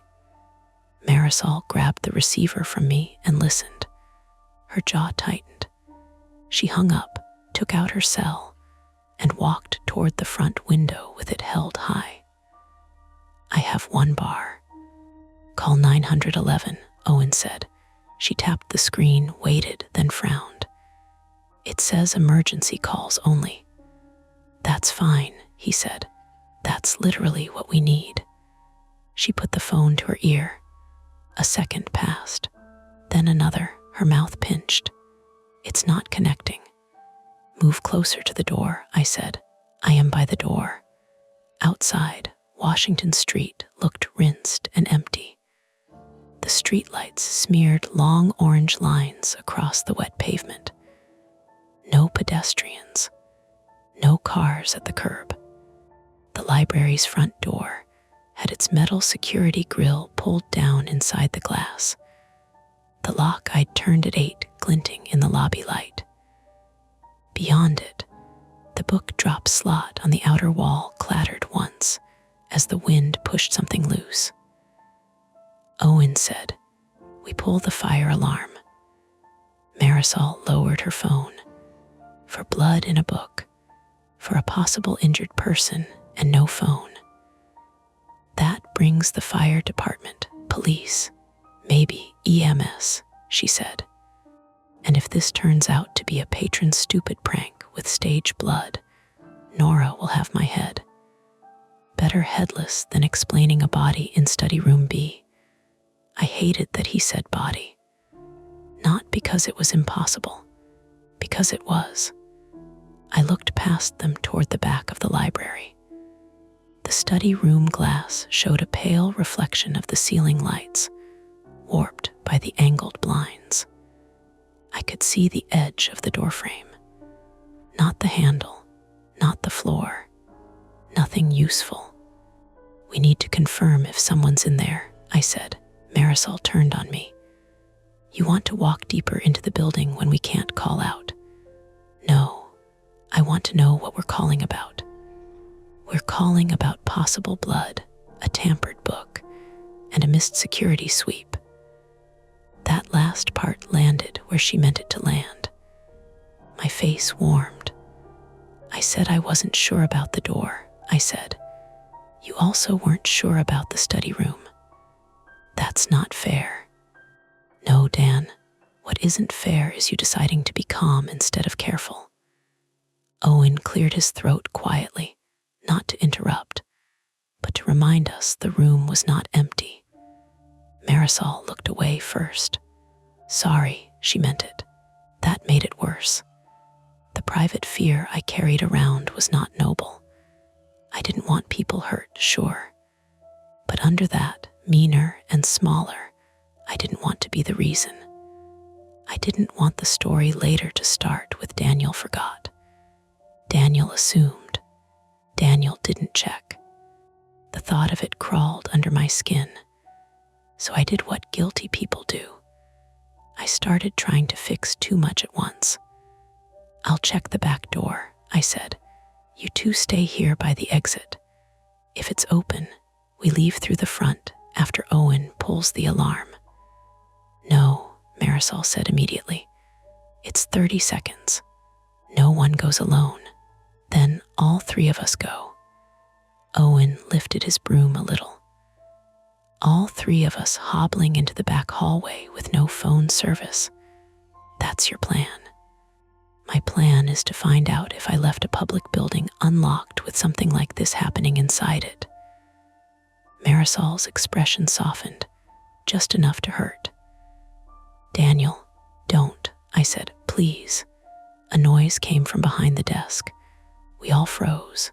It was small, a mechanical tick, then a shuffle. For half a second, I thought someone was crouched under the counter. Then the receipt printer beside the checkout computer spat out a blank strip of paper. It curled forward slowly, white and useless. Marisol exhaled through her nose. Power surge. The computer screen flickered. The library catalog minimized itself, then came back with a warning box. Network connection lost. Owen looked up at the lights. That's new. Another receipt printer clicked from the self-check station near the entrance.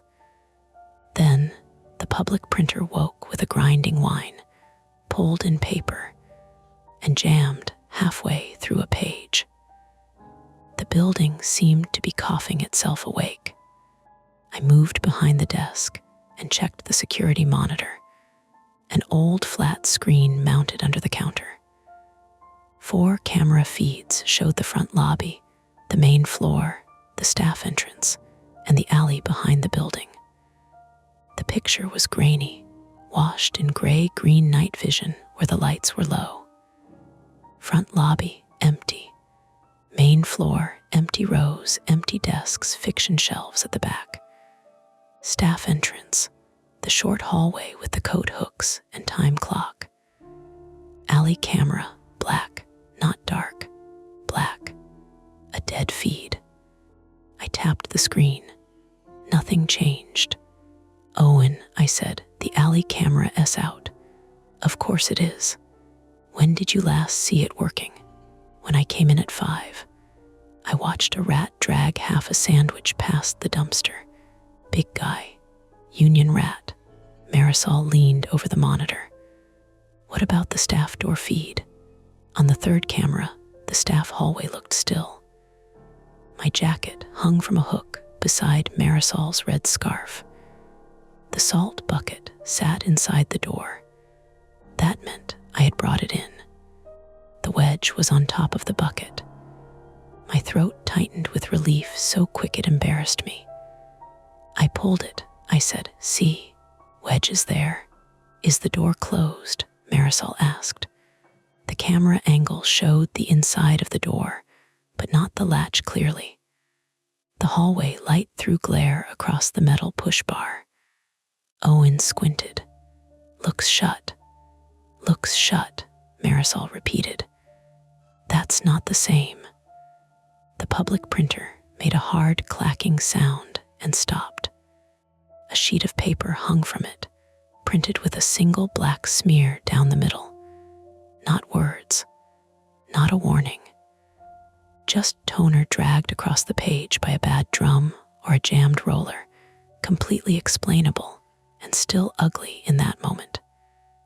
Then the lights dipped, only for a second.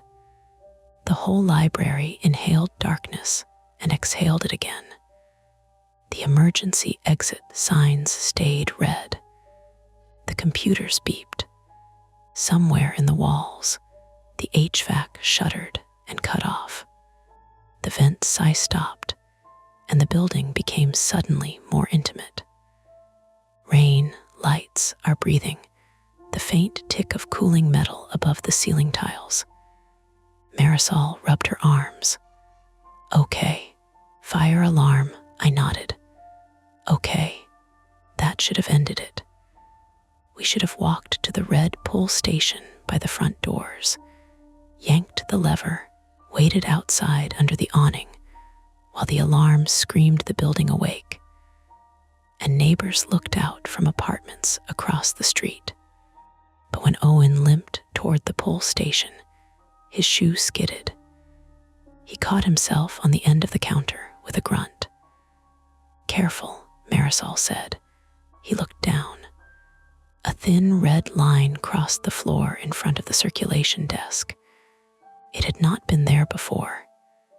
It came from the direction of fiction, past the new books display, along the tile seam, almost neat in its path.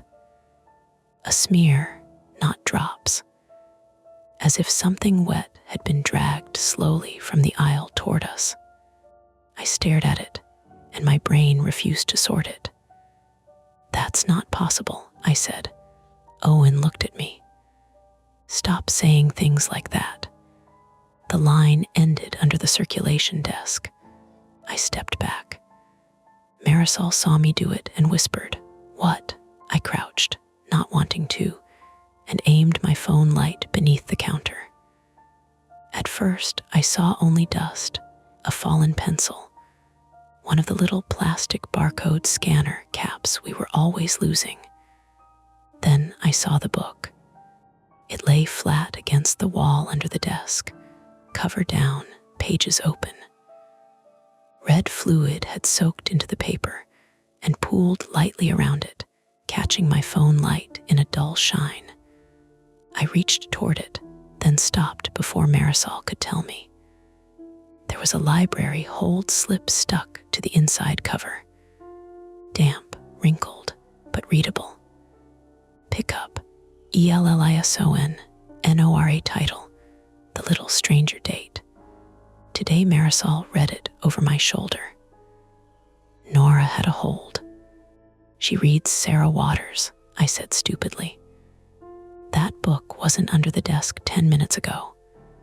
Nobody disagreed. Owen shifted his weight with a pained little breath. Maybe it fell from the cart. The cart S by returns, Marisol said. Then maybe someone put it there. That was worse because it made sense. A person could have moved while we argued. A person could have slipped from fiction to the desk while the lights dipped and the printers chattered. A person who knew how to stay low. A person who had listened to us talk about phones and exits and the missed sweep. I stood too fast and clipped my shoulder on the underside of the counter. Dan, Marisol said, I'm fine. You're bleeding. I touched my shoulder. Not blood, dust, and a line of grime from the counter. Owen said, we pull the alarm now. He reached the pull station. Nothing happened. Not because he didn't pull it. He did.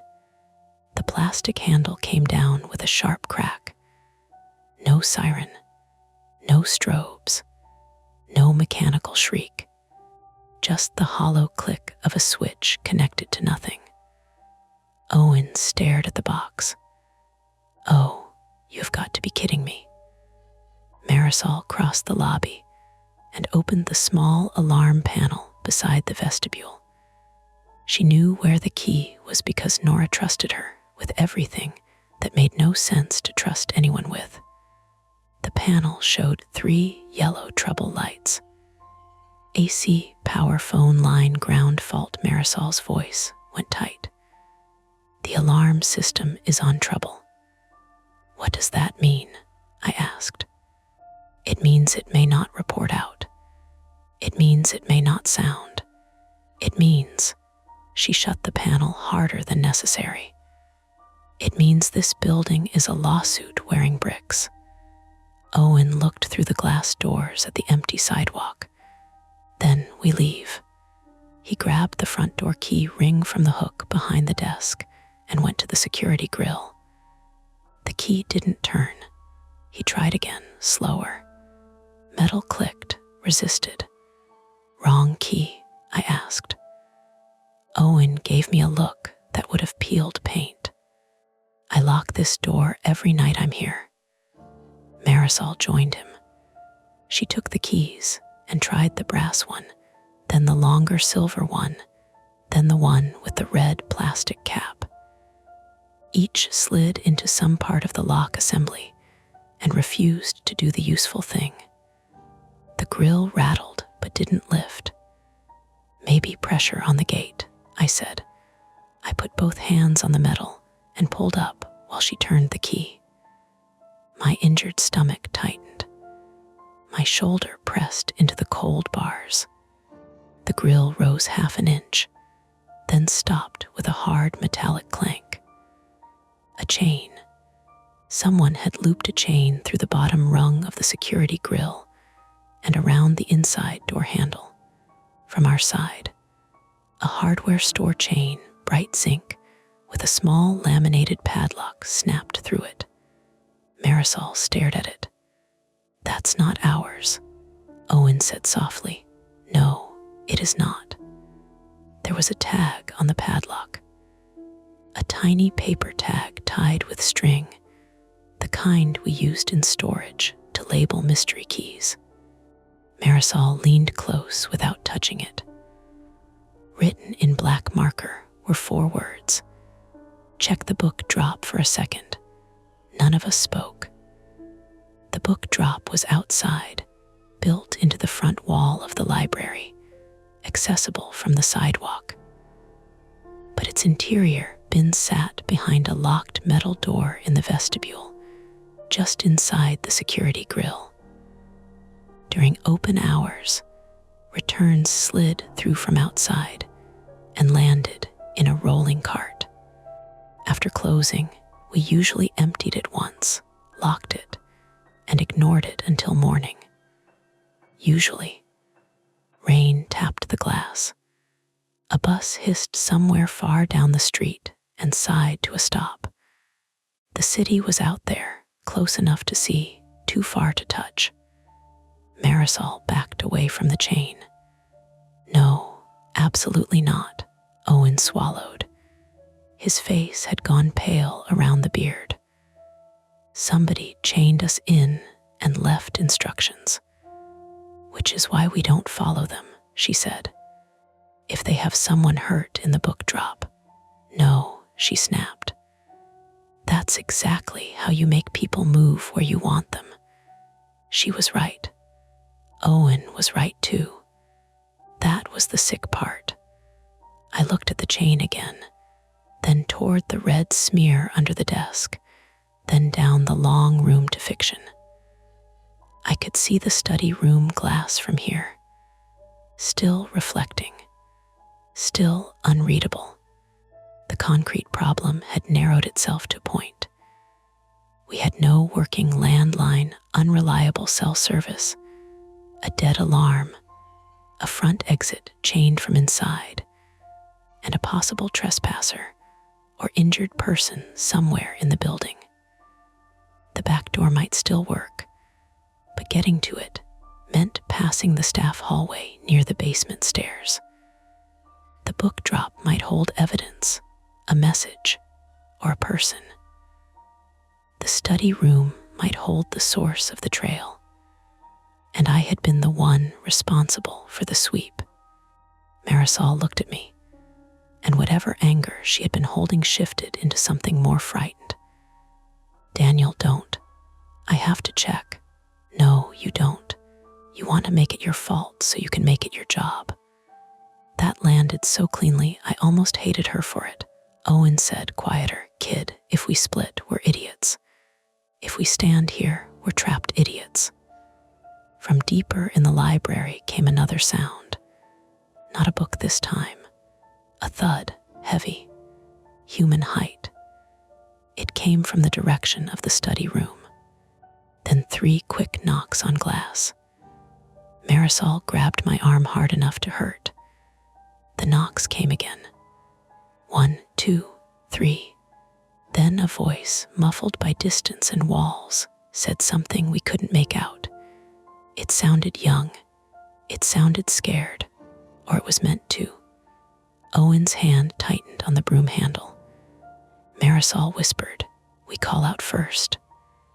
I turned toward fiction, toward the glass room and the red trail, and the voice that had arrived exactly when we were trying to leave. "Hello," I called.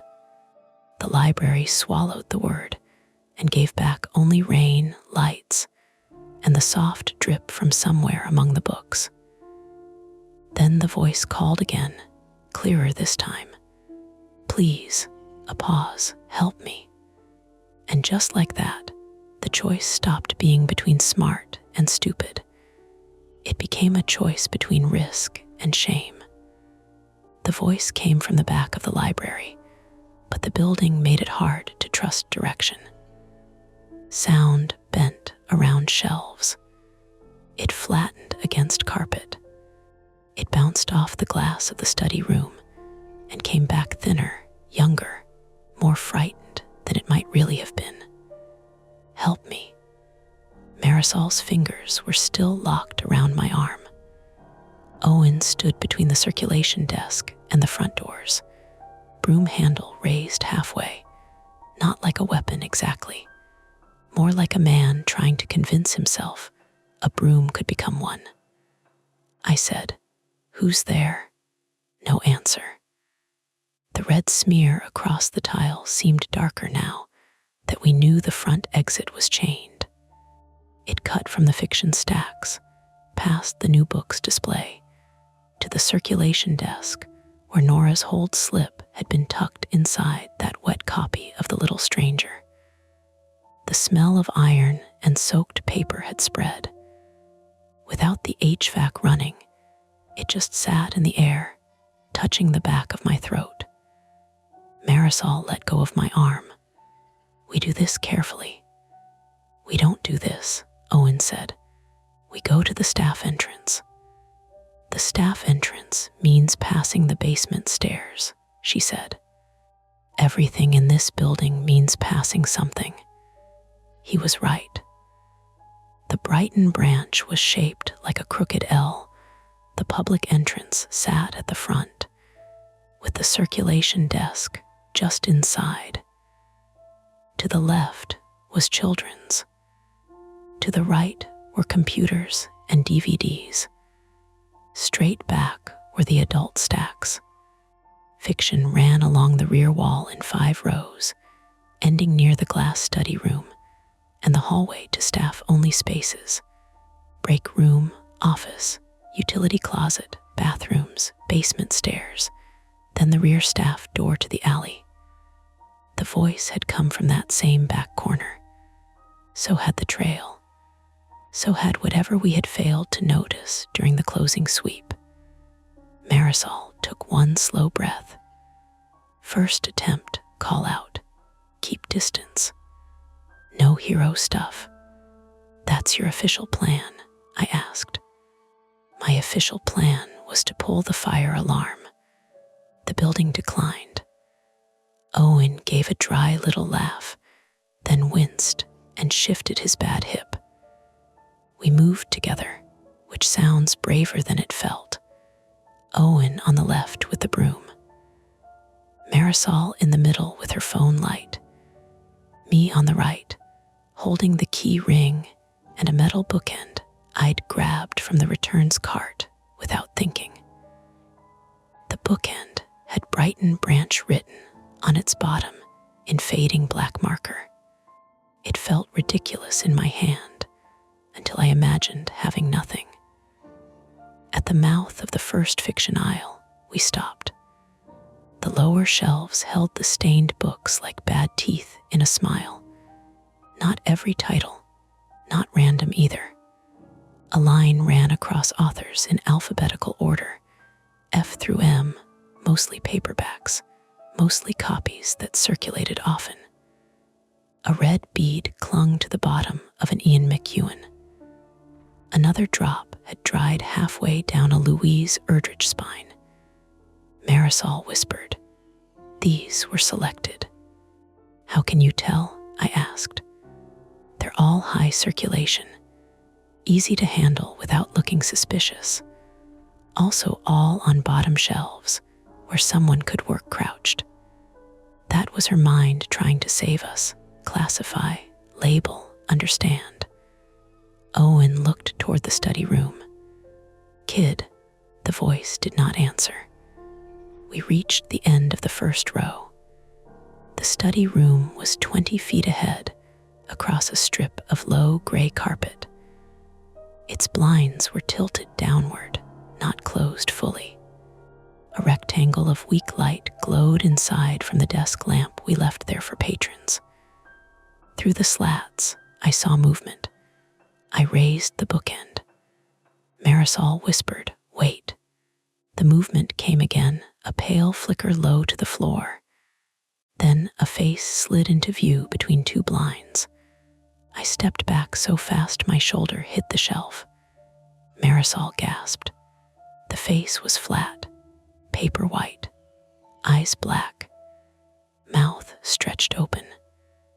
Then it collapsed sideways and bounced once against the glass. Owen swore loud enough to wake the whole city. For 3 seconds, I believed someone had pressed a dead face to the study room window. Then the thing swung back. It was a child's mask, a cheap paper craft mask from Marisol's Storytime Supplies, the kind kids colored during Halloween week. White cardstock, yarn ties, 2 round holes for eyes, mouth cut open too wide by safety scissors. It dangled from the inner blind cord, twisting slightly in the draft from under the door. Misdirection. Stupid. Cruel, explainable. Marisol pressed a hand to her chest. That's from my cabinet. Could a kid have left it there? I asked. My cabinet is locked, Owen muttered, not well enough. We approached the study room door. The glass was smudged from inside at waist height. The handle had a red smear on it, not a lot, just a thumbprint dragged toward the latch. Hello, Marisol said, louder now. We're staff. If you're hurt, say your name. Nothing. I put my ear near the glass, not touching it. I heard a faint shuffling, a wet little sniff. Then the young voice said, Don't open it. We all froze. Owen leaned in. What? Don't open it, the voice said again, so faint it could have been a recording through bad speakers. Marisol turned her phone light toward the study room doorframe. There's no one standing. I crouched and angled the light under the door. Shoes, small sneakers, toes pointed toward us. A child, or a small adult, was sitting on the floor just inside the study room. Marisol went pale. The fight went out of her posture, and something older replaced it, something instinctive and trained from years of helping lost kids find parents in the stacks. Honey, she said softly, my name is Marisol. Are you hurt? The sneakers shifted backward. The voice said, He said you'd open it. Owen looked at me. There was a person behind this, not a leak, not a building failure, a person. I tried the study room handle. Locked. Marisol snapped. Daniel, I'm not opening it. It's locked. The study room lock was simple. A thumb turn inside and key access outside. The same key ring I had in my hand should have opened it. I found the small brass key, slid it in, and turned. It didn't move. I tried again. The key went in but would not rotate. Something had jammed the cylinder. From inside, Owen asked. Maybe. Or glue, Marisol said. I looked at her. She pointed. Around the lock, barely visible, a clear shine had dried in a crescent.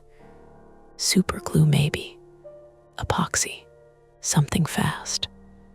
That's attempt 1 dead, Owen said. The sneakers inside moved again.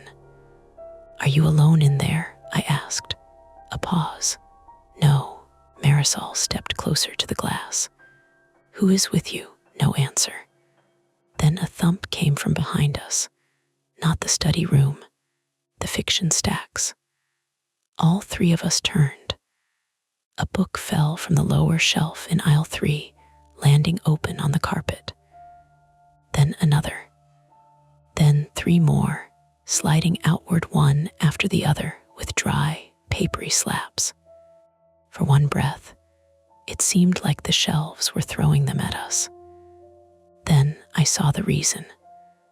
A length of fishing line, nearly invisible under the fluorescent lights, pulled tight along the bottom shelf.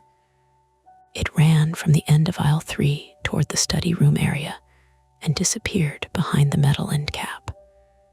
As it tightened, it tugged books forward from where they had been loosely hooked by the covers.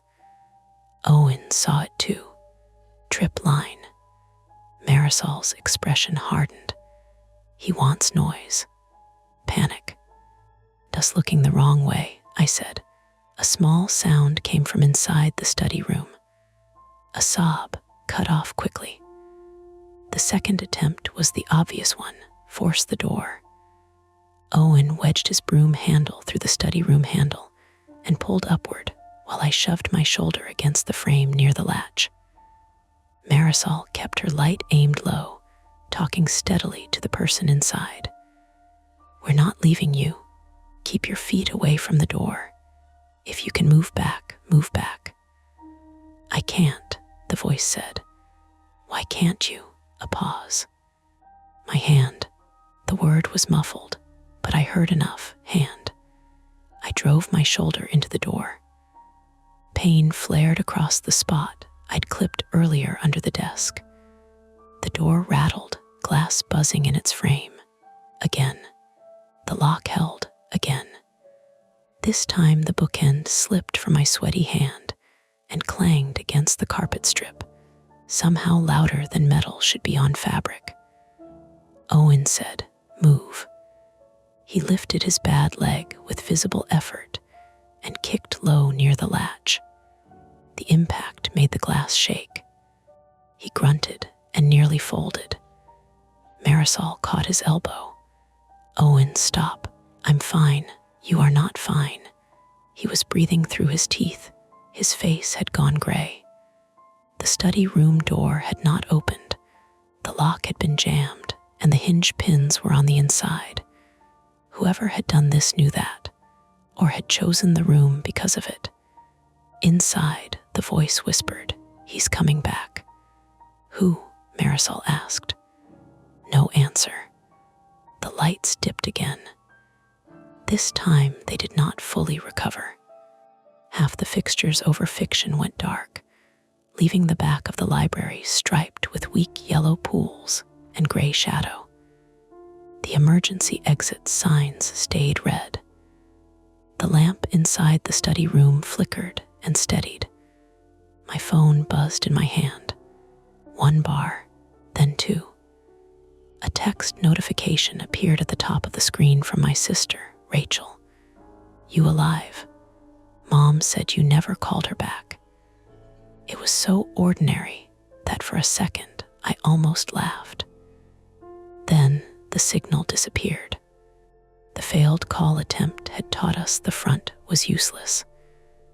The failed door attempt had taught us the study room was deliberately sealed. So the third attempt became the back door. Get out through staff. Get into the alley. Run to Washington Street. Flag someone down. Or get enough signal to call 911. We had to pass the study room to reach the staff hallway. Marisol didn't want to leave the person inside. Owen argued that help outside mattered more than standing beside a locked room apologizing. I stood between them, saying nothing useful, because the guilt had become physical, like a hand pressing between my shoulder blades. Finally, Marisol turned to the glass. "We're going to get help. We'll be right back." The sneakers shifted hard enough to squeak. "No," the voice said. "Don't go back there." "Why?" He said, "The back is for Daniel." My name in that small voice made the room tilt. Owen looked at me. "You know this person?" "No." Marisol's eyes searched my face. "I don't," I said. "I swear."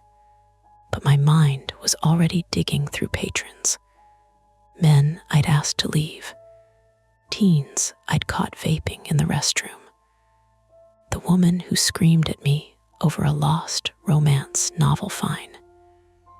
The man who had waited outside after closing last month because the public computer timed out before he could finish a benefits form. Libraries collected anger quietly. You never knew which small humiliation someone carried home and sharpened. We moved anyway.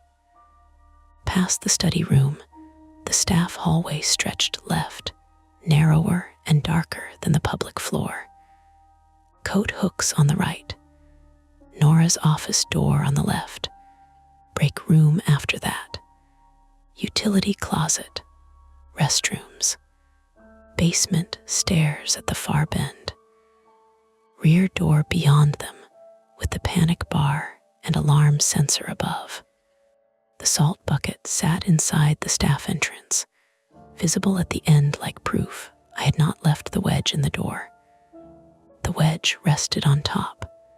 The door was closed, maybe locked, maybe salvation. We were halfway down the hallway when the smell changed. Less iron, more bleach. "Stop," Owen said. On the floor near the utility closet was a wet patch, clear under Marisol's phone light. It spread from beneath the closet door and ran in thin streams toward the basement stairs. "Cleaning solution?" Marisol asked. Owen crouched stiffly and sniffed without getting too close. "Bleach, strong." The utility closet held mop buckets, disinfectant, toilet paper, and the little rolling ladder we used for top shelves. It also held the breaker panel. Of course it did. I tried the closet door. Locked, not with the usual staff key.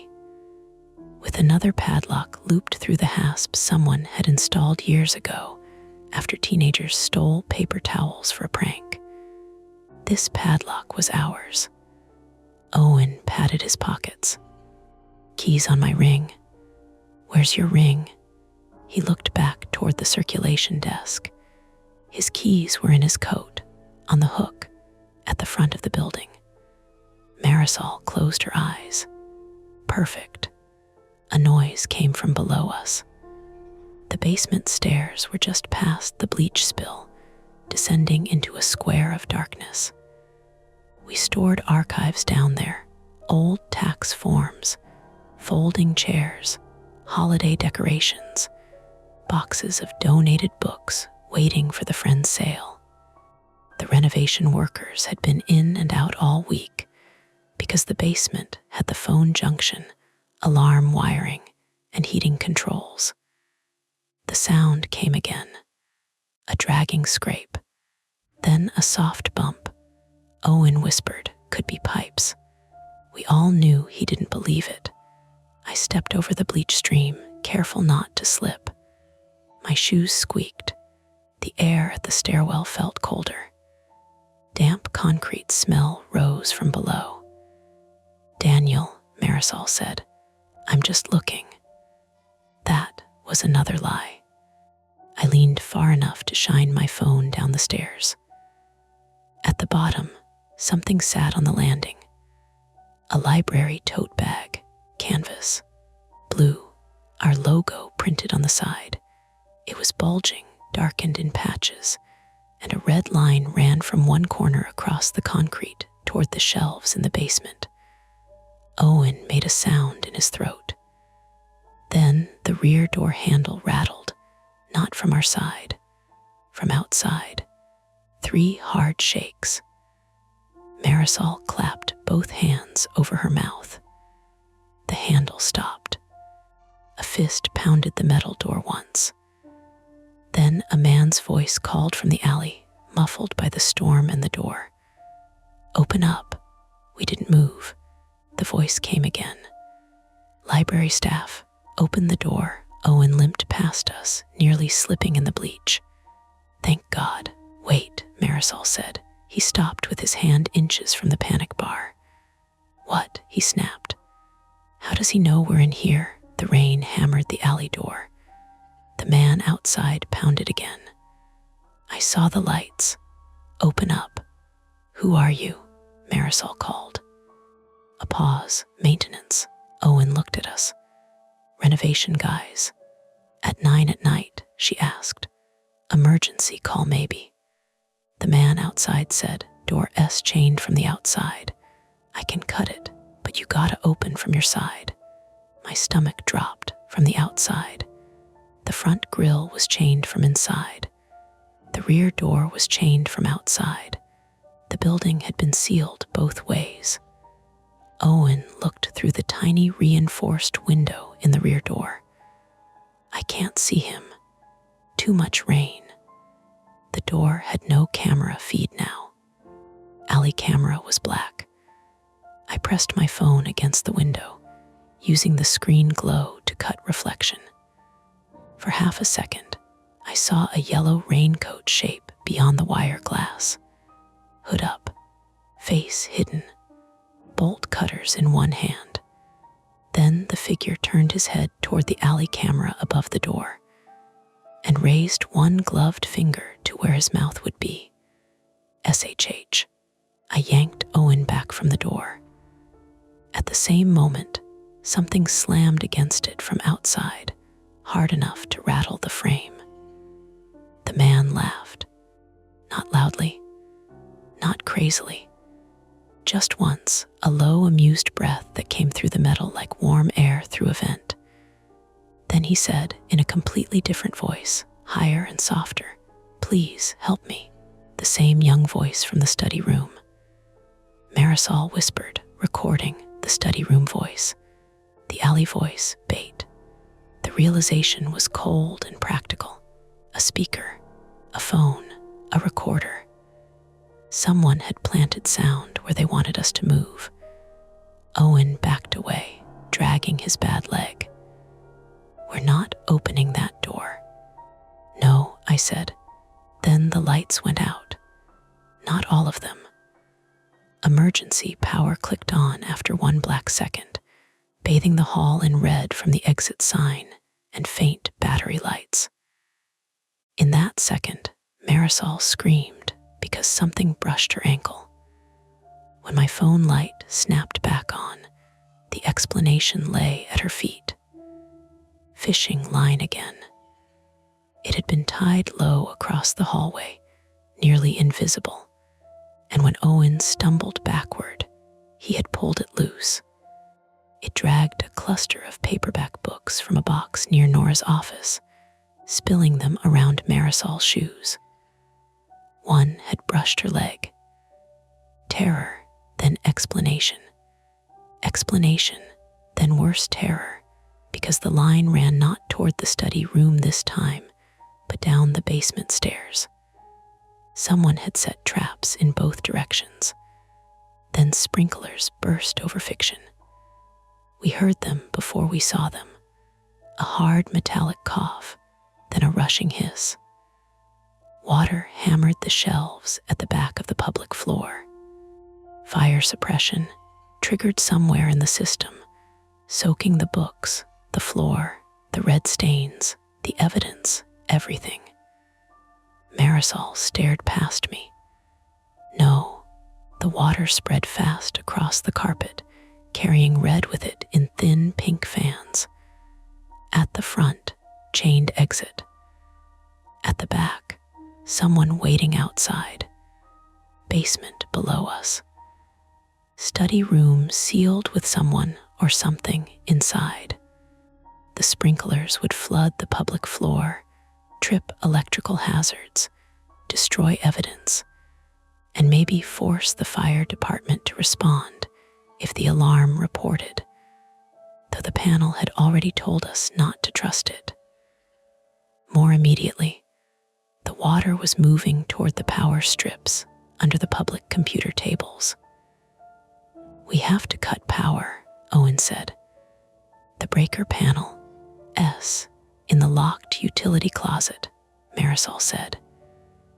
"And the key is in my coat at the front," he said. We all looked back through the red-lit hallway toward the public floor. The way we had come was now slick with water and crossed by whatever lines we hadn't seen. Behind the rear door, the man in the raincoat tapped once on the metal, then twice, then 3 times. From the study room, the young recorded voice answered faintly, perfectly timed. "Help me." That was the point when retreat stopped being a direction. It was just another trap. Water reached the first row of public computers in a thin, glittering sheet. It didn't look dangerous at first. That was the worst of it. It looked like a spill. Something you could throw towels over. Something Owen would curse about while dragging out the yellow wet floor signs. Then one of the power strips under computer 3 gave a sharp blue snap. The monitor blinked off. Marisol flinched so hard her shoulder hit the staff hallway wall. "Breaker," Owen said. Now, his voice had changed. No jokes, no grumbling, just the flat tone of someone who had seen enough broken systems to know when a building was about to hurt somebody. The utility closet was 10 feet away, padlocked. Owen's keys were in his coat at the front, past the flooded fiction section, the circulation desk, and the chained grill. The rear door had a man outside it in a yellow raincoat, waiting with bolt cutters and a borrowed child's voice. The basement stairs had a blood-dark tote bag at the bottom and fishing line running into the dark. I looked at the closet lock, then at the broom in Owen's hand. "Give me that," I said. Owen didn't ask why, he handed it over. The broom handle was cheap aluminum, hollow but stiff. I wedged it through the padlock shackle and twisted. The hasp creaked. My palms slipped on the wet metal. The handle bowed. "Daniel," Marisol said, "careful." I twisted harder. The broom handle bent, then sprang free and cracked me across the cheekbone. White pain flashed behind my left eye. I staggered back, tasting blood where my teeth had cut the inside of my mouth. Owen grabbed my coat. "You idiot." "Again," I said. "No, move." He took the bent handle, planted one foot against the bottom of the utility door, and leaned his weight into the makeshift lever. His bad hip trembled. His face went gray. For a second, nothing happened. Then the screws tore out of the soft old doorframe. The hasp popped loose. Owen nearly went down. Marisol caught him under one arm. He sucked air through his teeth, eyes squeezed shut. "Hip?" I asked. "Everything," he said. "Open the damn door." I yanked the closet open. Bleach fumes hit us so hard my eyes watered. The floor inside was wet with it. Jugs had been tipped over, their caps unscrewed, the liquid spreading around mop heads and paper towel rolls. Whoever had done it had known exactly how to make the closet unpleasant, but not impossible. The breaker panel was on the back wall. I stepped in and my right shoe slid. My shoulder hit a shelf. Something plastic clattered down. I caught myself on a mop sink, then reached the breaker box and flipped the metal cover open. Rows of switches, half-labeled tape, public PCs, stacks, HVAC, CIRC, basement, old heat, in Nora's handwriting. "What do I kill?" I asked. "Public computers first," Owen said from the doorway. "Then stacks. Leave exit lights." "Which one is exit lights?" "Don't touch anything that says EMER." My fingers shook. The fluorescent light above the closet flickered, then steadied with a sick yellow buzz. I found public PCs and snapped it off. From the main floor came another electrical pop, smaller this time than nothing. "Stacks?" Marisol asked. I flipped stacks. The library behind us went darker. The red exit signs became brighter by comparison, smearing color across the wet tile. The sprinklers kept hissing. "That didn't stop them," I said. "Sprinklers aren't electrical," Owen said. "Water main valve S in the basement." Of course it was. From the rear door came 3 knocks. 1, 2, 3. Then the man outside said, in his own voice this time, "You're doing pretty good." Nobody moved. His voice was calm, close to the door, amused in a way that made him sound less drunk than I wanted him to be. "Daniel Price," he called. "You always this helpful after closing." Marisol looked at me. I shook my head once. I didn't know him. I didn't. The man tapped the door again, softer. You got the power, smart, but water's still running, and that little room back there is filling up around the edges. Marisol's face changed. The study room. The study room sat on the public floor near Fiction, with a gap under the door. If sprinklers were flooding that area, water would seep in. If someone was sitting on the floor with their hand trapped or tied, they couldn't get away from it. The voice from the study room had said, "My hand." Owen said, "He wants us back out there." "Yes," Marisol said, "and there still might be someone in there." The man outside laughed once. "Might be." I grabbed a screwdriver from the utility shelf. Flathead, rust on the shaft. Then a box cutter. Then a roll of duct tape. My brain was finally moving, not well, but in straight lines. "We need the water valve," Owen said. "Basement." "We need the study room open," Marisol said. "We need police," I said. Owen gave me a look. "Got any in your pocket?" "No." "But maybe we had a way to make noise." I looked toward the front of the library. "The book drop." Marisol stared at me. "No, the tag said check it.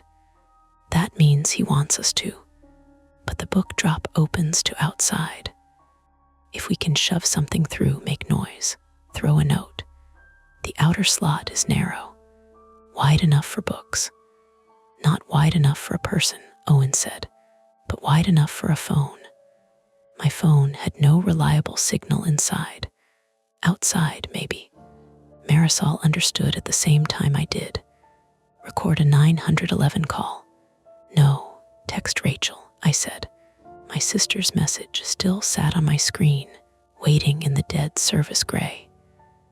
"You alive?" I typed fast.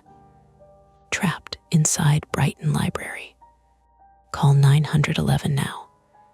Possible attacker. Front chained. Rear alley blocked. Fire sprinklers on. Send police fire, not joke." I took a photo of the chained front grille from where we stood, zoomed badly, then attached it. The sending bar stuck at nothing. "We get it into the book drop," I said. "If it catches signal outside, it sends." "And then we don't have your phone," Marisol said. "If we keep it, we don't have help." Owen nodded once. "Do it." We moved back toward the public floor. The library had become a different place, under emergency lights. The front windows were black mirrors. Water fell in hard silver lines over Fiction, pounding the carpet, running down shelves, bleeding red from the staged books, until the aisles looked smeared with diluted rust. The air smelled like wet paper, bleach from the hall, hot plastic from the power strips, and that iron tang that still refused to become harmless. Halfway to the circulation desk, the first shelf shifted, not moved by itself. Pushed. A hand appeared low between two rows in Fiction, just long enough to pull a fishing line. The new books display tipped over. Hardcovers slid across the wet tile in a crashing wave. Marisol slipped.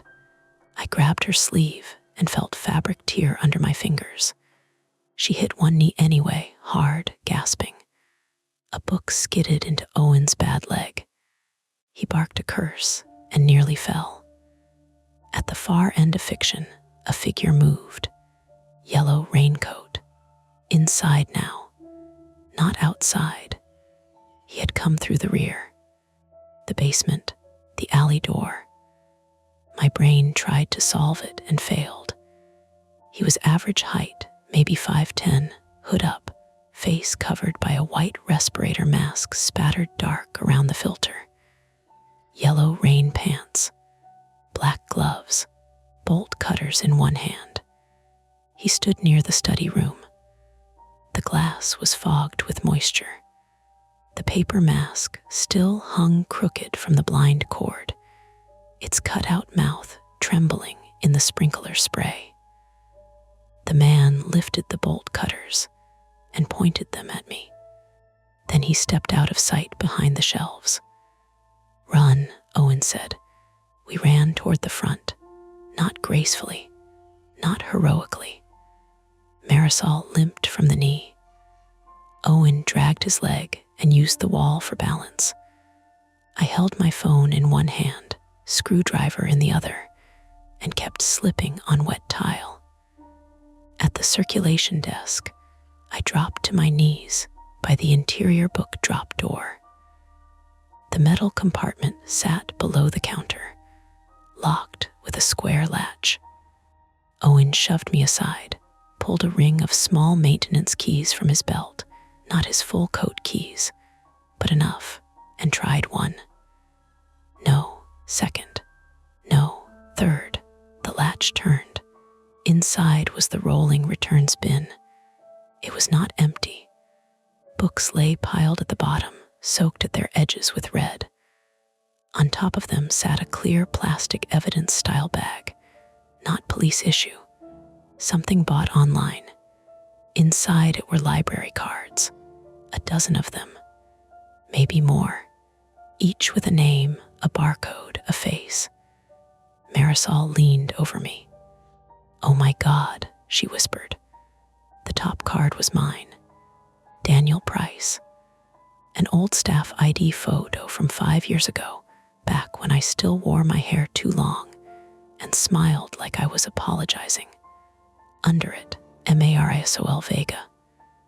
Then Owen Mcknna. Then Nora Ellson. Then patrons I recognized in flashes. A college student who used the scanners. A man who came in for large print westerns. A teenager who charged his phone near the DVDs. This was not random. I shoved the bag aside and opened the exterior slot from inside. Rain blew through the narrow mouth. Cold air hit my face. I wrapped my phone in a plastic holds bag, left the top open enough for signal, and shoved it through the slot. It stuck halfway. "Come on," I said. The yellow raincoat man appeared at the end of the central aisle. Closer now, walking, not rushing, bolt cutters swinging lightly at his side. Owen grabbed the returns bin and shoved it hard into the book drop mechanism. Again, I pushed my phone. The plastic snagged. Marisol snatched the screwdriver from my hand and jammed it under the slot flap, levering it wider. The phone slipped out. Gone, outside, maybe into the rain, maybe onto the sidewalk, maybe nowhere useful. The sending bar was out of our hands now. The man in the raincoat called, "That won't help fast enough." His voice echoed under the sprinklers.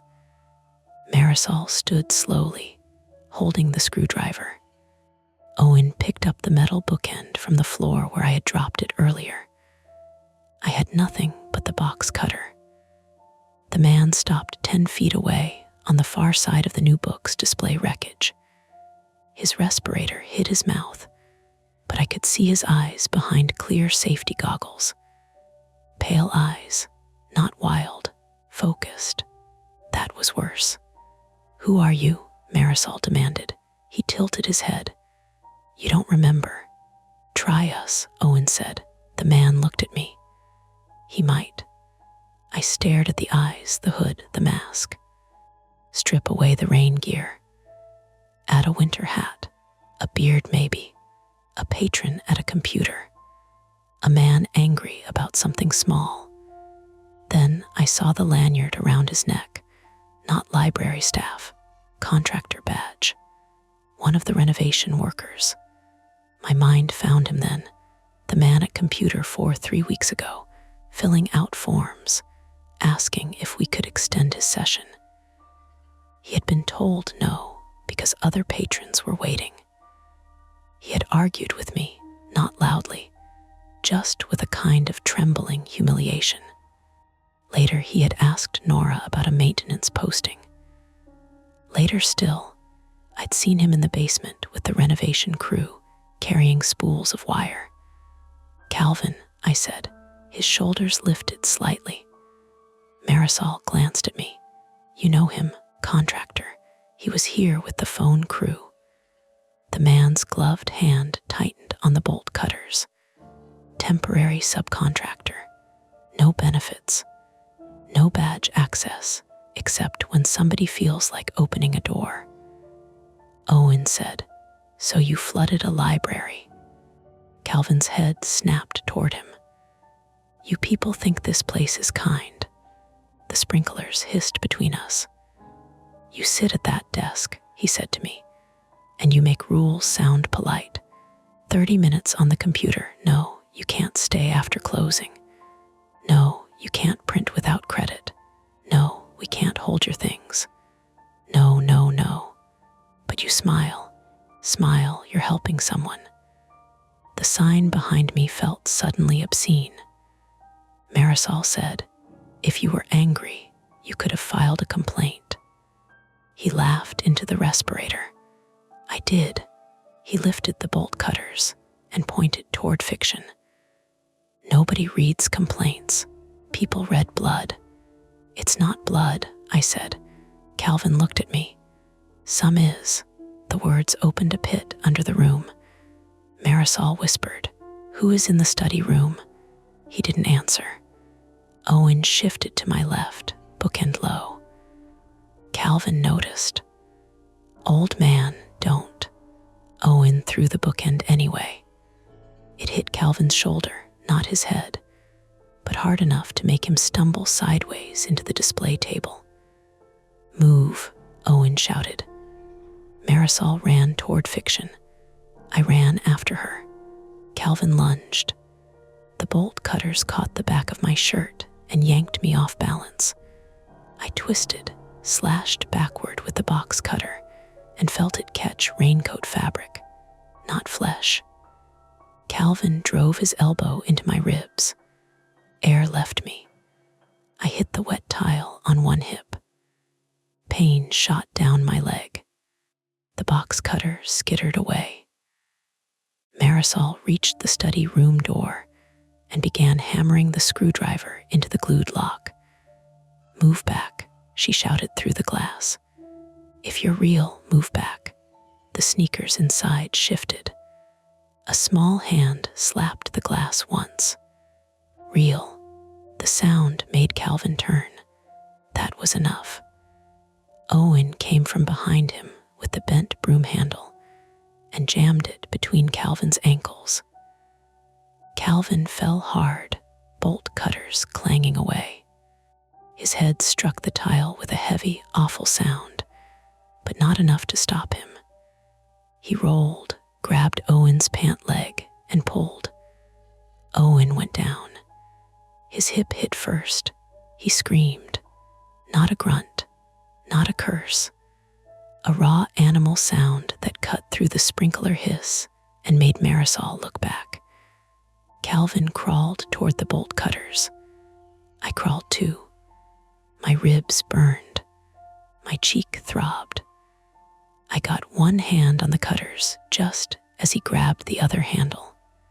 For a second, we were children fighting over a toy, both of us slick with water, teeth bared, knees sliding. Then he punched me in the mouth. My head snapped back. He wrenched the cutters free. Marisol shouted from the study room. "Daniel." Calvin rose to one knee. Owen, still on the floor, grabbed the fishing line stretched near his hand and wrapped it around Calvin's ankle. Then he pulled with everything he had. Calvin tried to stand and went down again. This time, his chin hit the edge of the display table. His goggles cracked. He groaned, dazed. I got to him first. I took the duct tape from my pocket, the stupid roll from the utility closet, the one I'd grabbed because my brain wanted tools, and wrapped it around his wrist before he could orient. Marisol dropped beside me, pressing her knee into his forearm, face twisted with fear and fury. "Hands," she said. Calvin bucked under us. Strong. Not movie strong. Real strong. Panicked strong. Owen dragged himself closer, pale and sweating, and used the fishing line like a cord around Calvin's boots. It cut into his own fingers. Blood appeared there, bright and actual. We got one wrist taped to the other, messy, not secure enough. Then more tape, around gloves, around sleeves, around the bolt cutter handles, trapping them between his arms so he couldn't swing. Calvin spit through the respirator. "You don't know what's downstairs." "Then tell us," I said. He smiled with his eyes. From the study room came a weak cry. "Please." Marisol left Calvin to me and Owen. She went back to the door. The lock was mangled but still holding. "The cutters," she said. I looked at Calvin. The bolt cutters were taped against him under his wrists. He laughed. So I did the only thing I could think to do. I grabbed the cutters by the handle and pulled, dragging his taped arms with them until he howled into the mask. "Daniel," Marisol shouted. "I'm not asking him." The tape stretched. One strip tore. Owen held Calvin's shoulder down with both hands, his face wet with sprinkler water and tears from pain. I ripped the cutters free. Marisol jammed the jaws around the study room handle, not the lock, and squeezed. Nothing. I got up dizzy and helped. Together we leaned into it. The metal handle bent, then snapped off with a crack. The latch stayed seated. "No," Marisol said. Owen pointed from the floor. "Strike plate, frame, break the frame." We attacked the wood around the latch with the screwdriver and cutters. Not elegant, not fast. Splinters flew. Marisol's hand slipped, and she sliced her palm open on jagged metal. She hissed, wrapped it in her cardigan sleeve, kept going. Finally, the latch tore loose. The study room door opened inward. Inside, a boy sat on the floor with his left wrist zip tied to the leg of the study table. He was maybe 13. Thin, brown hair plastered to his forehead. A strip of duct tape hung loose from one cheek where he had worked it partly off. One sneaker was missing. The other was the one we'd seen. His right hand clutched a small Bluetooth speaker. Not his choice. It had been taped to his palm. Marisol made a sound that was almost his name, though she didn't know it. "I'm okay," the boy said, then immediately started crying like someone who was not okay at all. "Name?" she asked, kneeling. Eli Harper." I knew the last name. A patron. His grandmother brought him on Saturdays. His wrist was swollen around the zip tie, not bleeding badly, but raw and purple. Marisol cut him free with the box cutter I found under the table. Her own hand bled onto the carpet. The sprinkler water lapped at the study room threshold. Eli looked past us at Calvin, taped and groaning on the floor. He said if I didn't talk, he'd put me downstairs, Eli whispered. "What's downstairs?" I asked. Eli shook his head hard. The lady, Nora. No one said it, but all three of us understood. A distant siren rose outside, faint, then louder. My phone had sent. Calvin heard it too. His body went still. Red and blue light flickered across the front windows, distorted by rain and water running down the glass. Someone outside shouted. The chain on the front grille rattled. A firefighter's voice boomed from beyond the door. "Boston Fire. Step away from the entrance." For the first time all night, The building sounded occupied by the world again. Calvin turned his cracked goggles toward me. "You should have checked the basement first," he said. Then the firefighters hit the front chain with their cutter, and the sound of metal giving way filled the library like a verdict. The conflict was over in the practical sense. Help was there. Calvin was down. Eli was alive. But Owen was on the floor with a hip that looked wrong under his work pants. Marisol was bleeding through her sleeve. My mouth was full of blood. And below us, under all that concrete and water and old donated books, Nora might still be waiting. The sirens grew louder. The sprinklers kept falling. And none of us felt saved yet. The firefighters cut the front chain in less than 30 seconds. That was the part that stayed with me later. Not because it was dramatic, but because it was so ordinary. A hydraulic cutter bit down, metal popped, and the thing that had trapped us became junk on the wet tile. All night, that chain had felt like a wall. To the fire crew, it was hardware. The grill rattled up. Rain blew in from the street. Red and blue light slid across the ceiling panels, the soaked carpet, the scattered books, Calvin's yellow raincoat, Eli Harper's white face behind Marisol's shoulder. 2 firefighters came in first, then a police officer with one hand on his holster and the other held out low, telling us not to move, not because we had done anything wrong, but because nobody knew yet what the room was. "Hands visible," he said.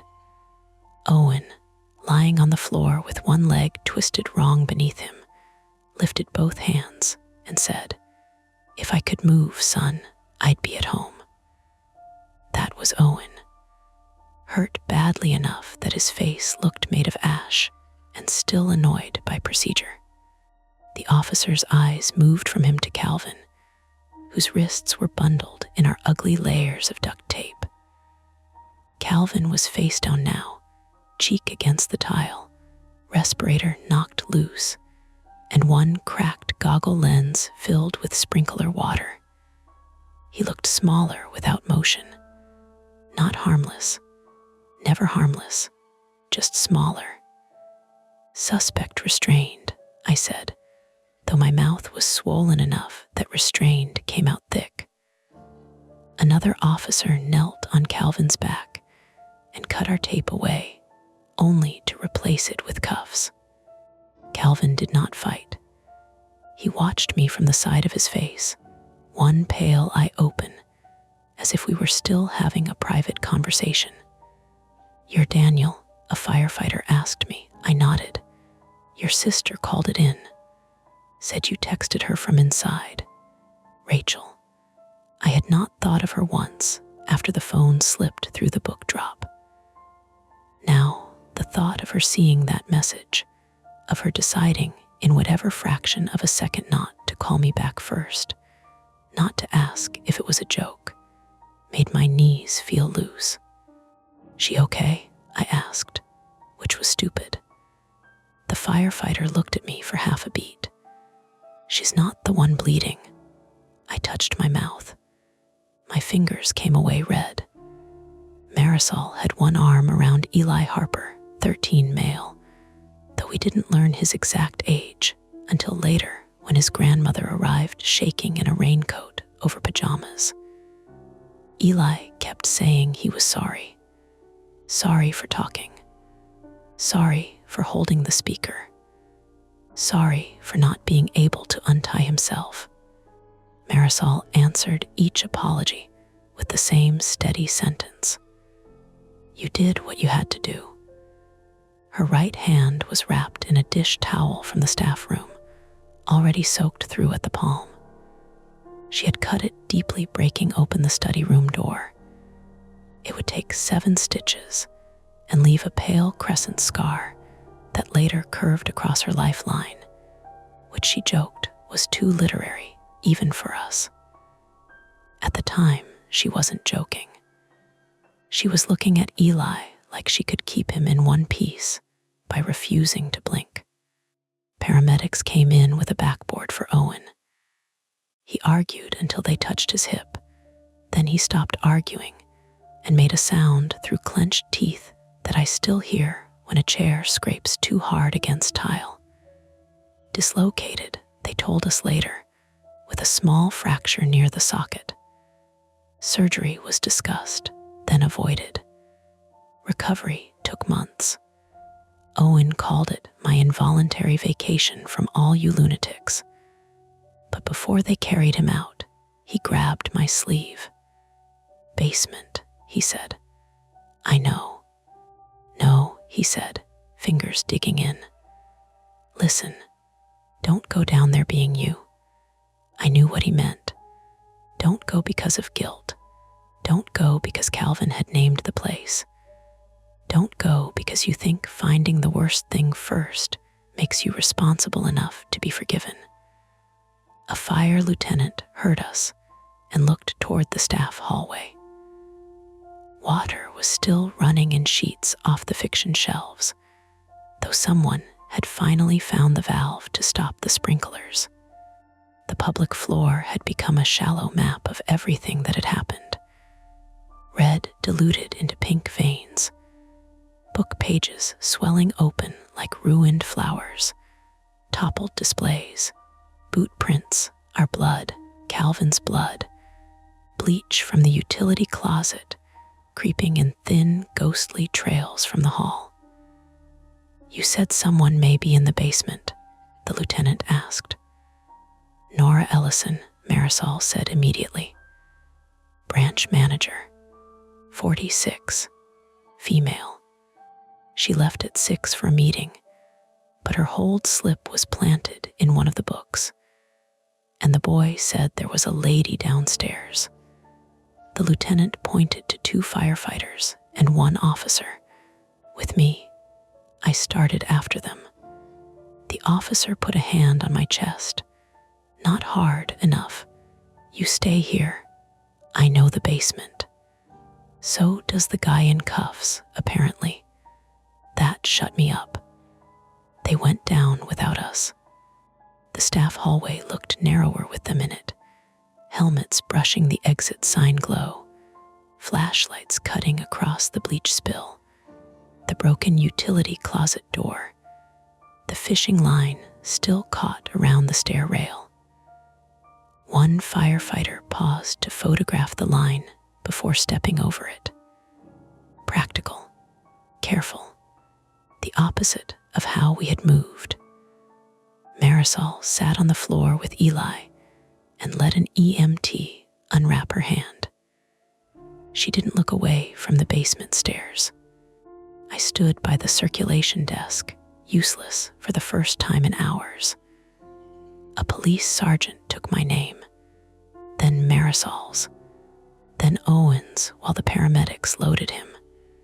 She asked what Calvin had said, what we had touched, whether we had moved the books, whether we knew what fluid had been used. Her pen scratched steadily. Rain tapped the windows. The building dripped. Every few minutes, Calvin said something from where they had him seated against the wall. Not loud, not raving. He kept asking if the news crews had arrived. Nobody answered him. That seemed to bother him more than the cuffs. When the firefighters brought Nora up, she was alive. That is the cleanest way to say it. They carried her in a soft stretcher, oxygen mask over her face, gray hair wet at the temples, one sleeve cut open. Nora Ellison, 46, female, our branch manager, who had not been at City Hall after all. She had returned early through the rear staff door to pick up budget files before the meeting moved online because of the weather. Calvin had been waiting in the basement, where he had asked her to inspect a leak near the phone junction. He struck her once with a flashlight. Zip tied her to a shelving post and left her behind the old tax form boxes with a shallow cut along her forearm, draining into a plastic tubing setup that made me sick when police later described it. Not enough to kill quickly, enough to provide real blood for his display, enough to make the word bleeding technically true. The blue library tote bag on the basement landing held more stained gauze, 2 bottles of stage blood, fishing line spools, spare padlocks, Nora's broken glasses, and several books with small holes drilled through their page blocks so liquid could seep out slowly. He had prepared them like props. That was one of the legal words used later. Props. Another was grievance. Another was escalating behavior. Nobody said monster in the reports. Reports are too tidy for that. Nora spent 3 nights in the hospital with a concussion, blood loss, dehydration, and nerve bruising in her wrists. Eli had sprains, abrasions, and nightmares bad enough that his grandmother stopped bringing him to the library altogether. Owen healed badly and complained better. Marisol went back to work after 2 weeks because she said staying home made her imagine Calvin walking through every room of her apartment. I did not go back for 6. Part of that was medical.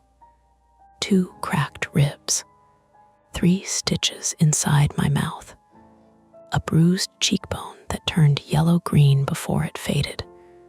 Part of it was the investigation.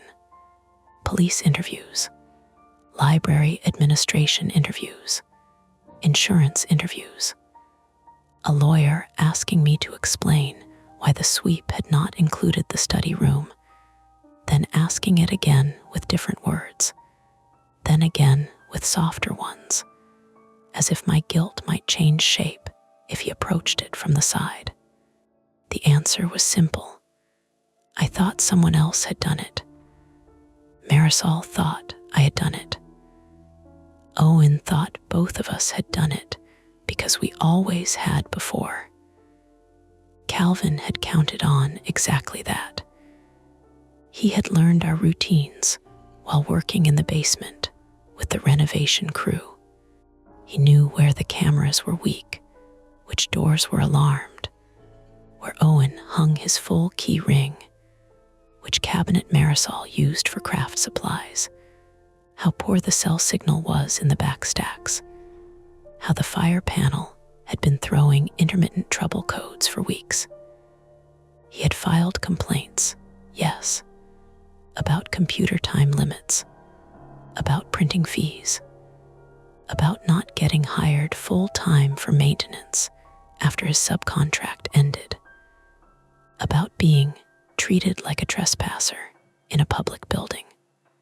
Then, on the night of the storm, he decided to make the building prove him right. He lured Eli from the vestibule just before closing.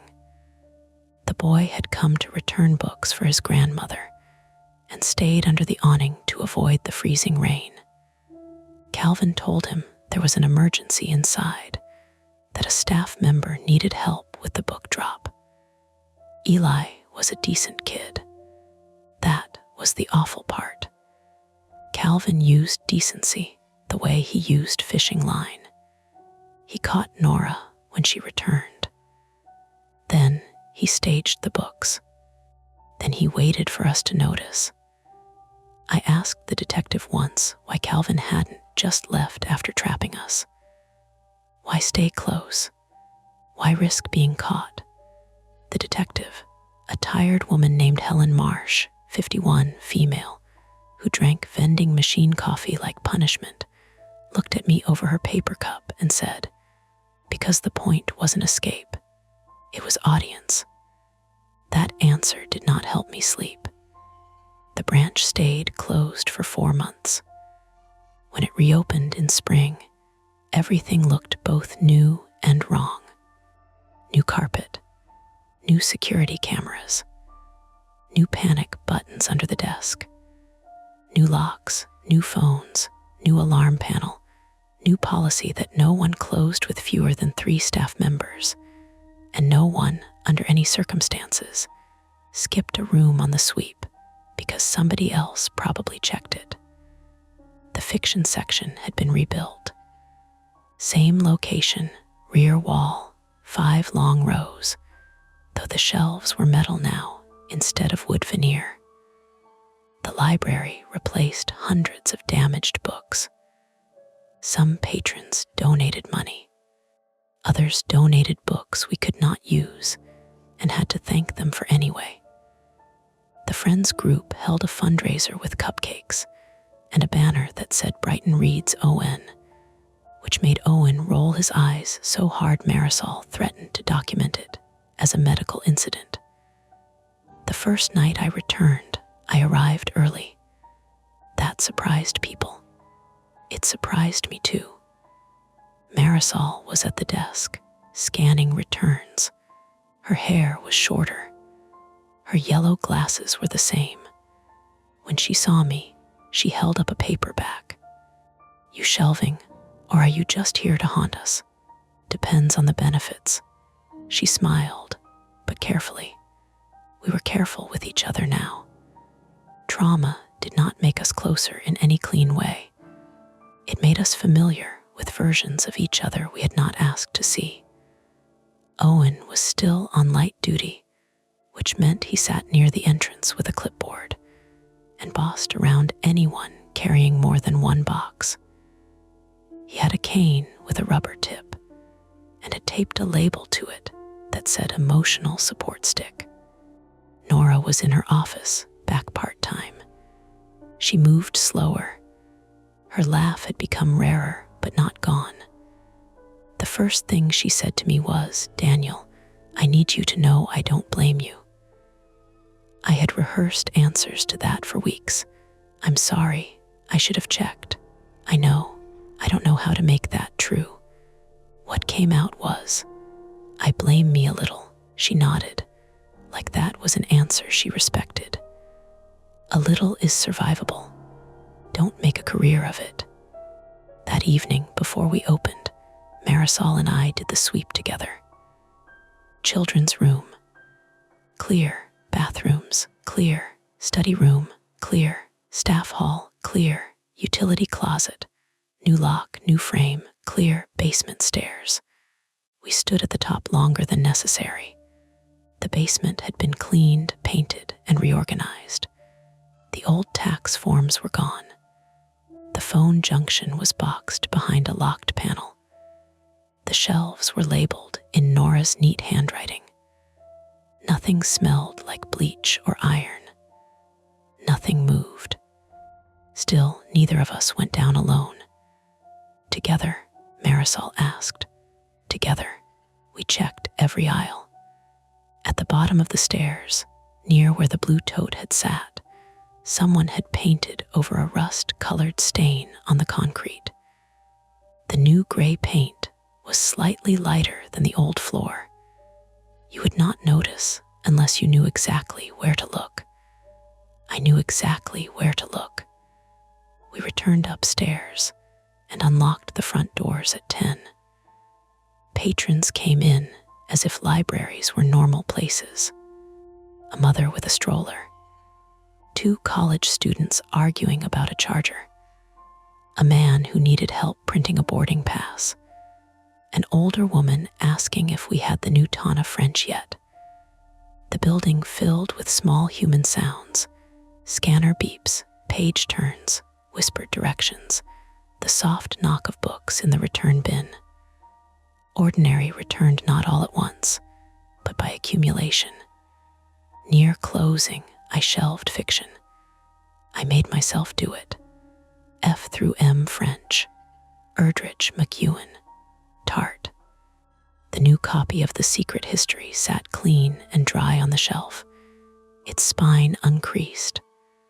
I touched it with one finger, then moved on. At 7:55, 5 minutes before closing, the book drop clattered. I flinched. Nobody saw except Owen, who pretended not to.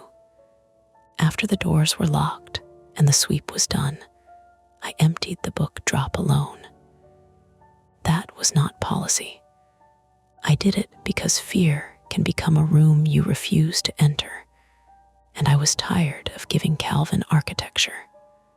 3 returns sat in the bin: a cookbook, a romance paperback, and an old library copy of The Little Stranger. Not ours, not anymore. Our damaged copy had been evidence, then destroyed.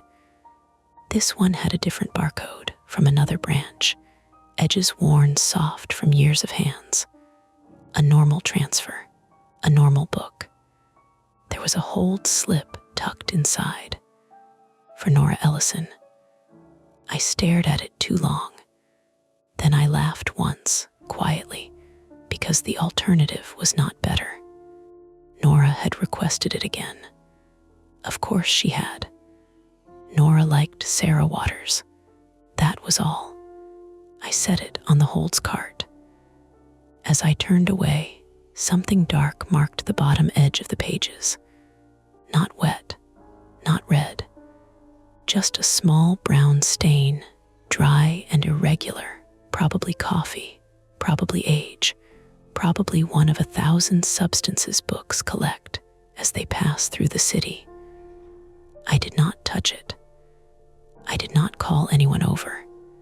I stood there under the clean new lights, listening to the rain begin again against the front glass, and let the ordinary explanation stay ordinary. Then I wrote it on the damaged slip. Stain on lower page edge. Monitor condition. I put the book where it belonged. And for the rest of the night, I kept looking back. And that's the end of today's chilling tale.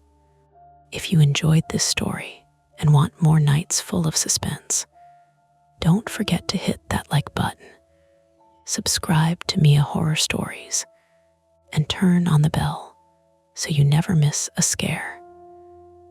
I've got plenty more stories waiting for you, so stick around and check out the other videos on the channel. Thanks for watching, and until next time, stay safe and don't look behind you.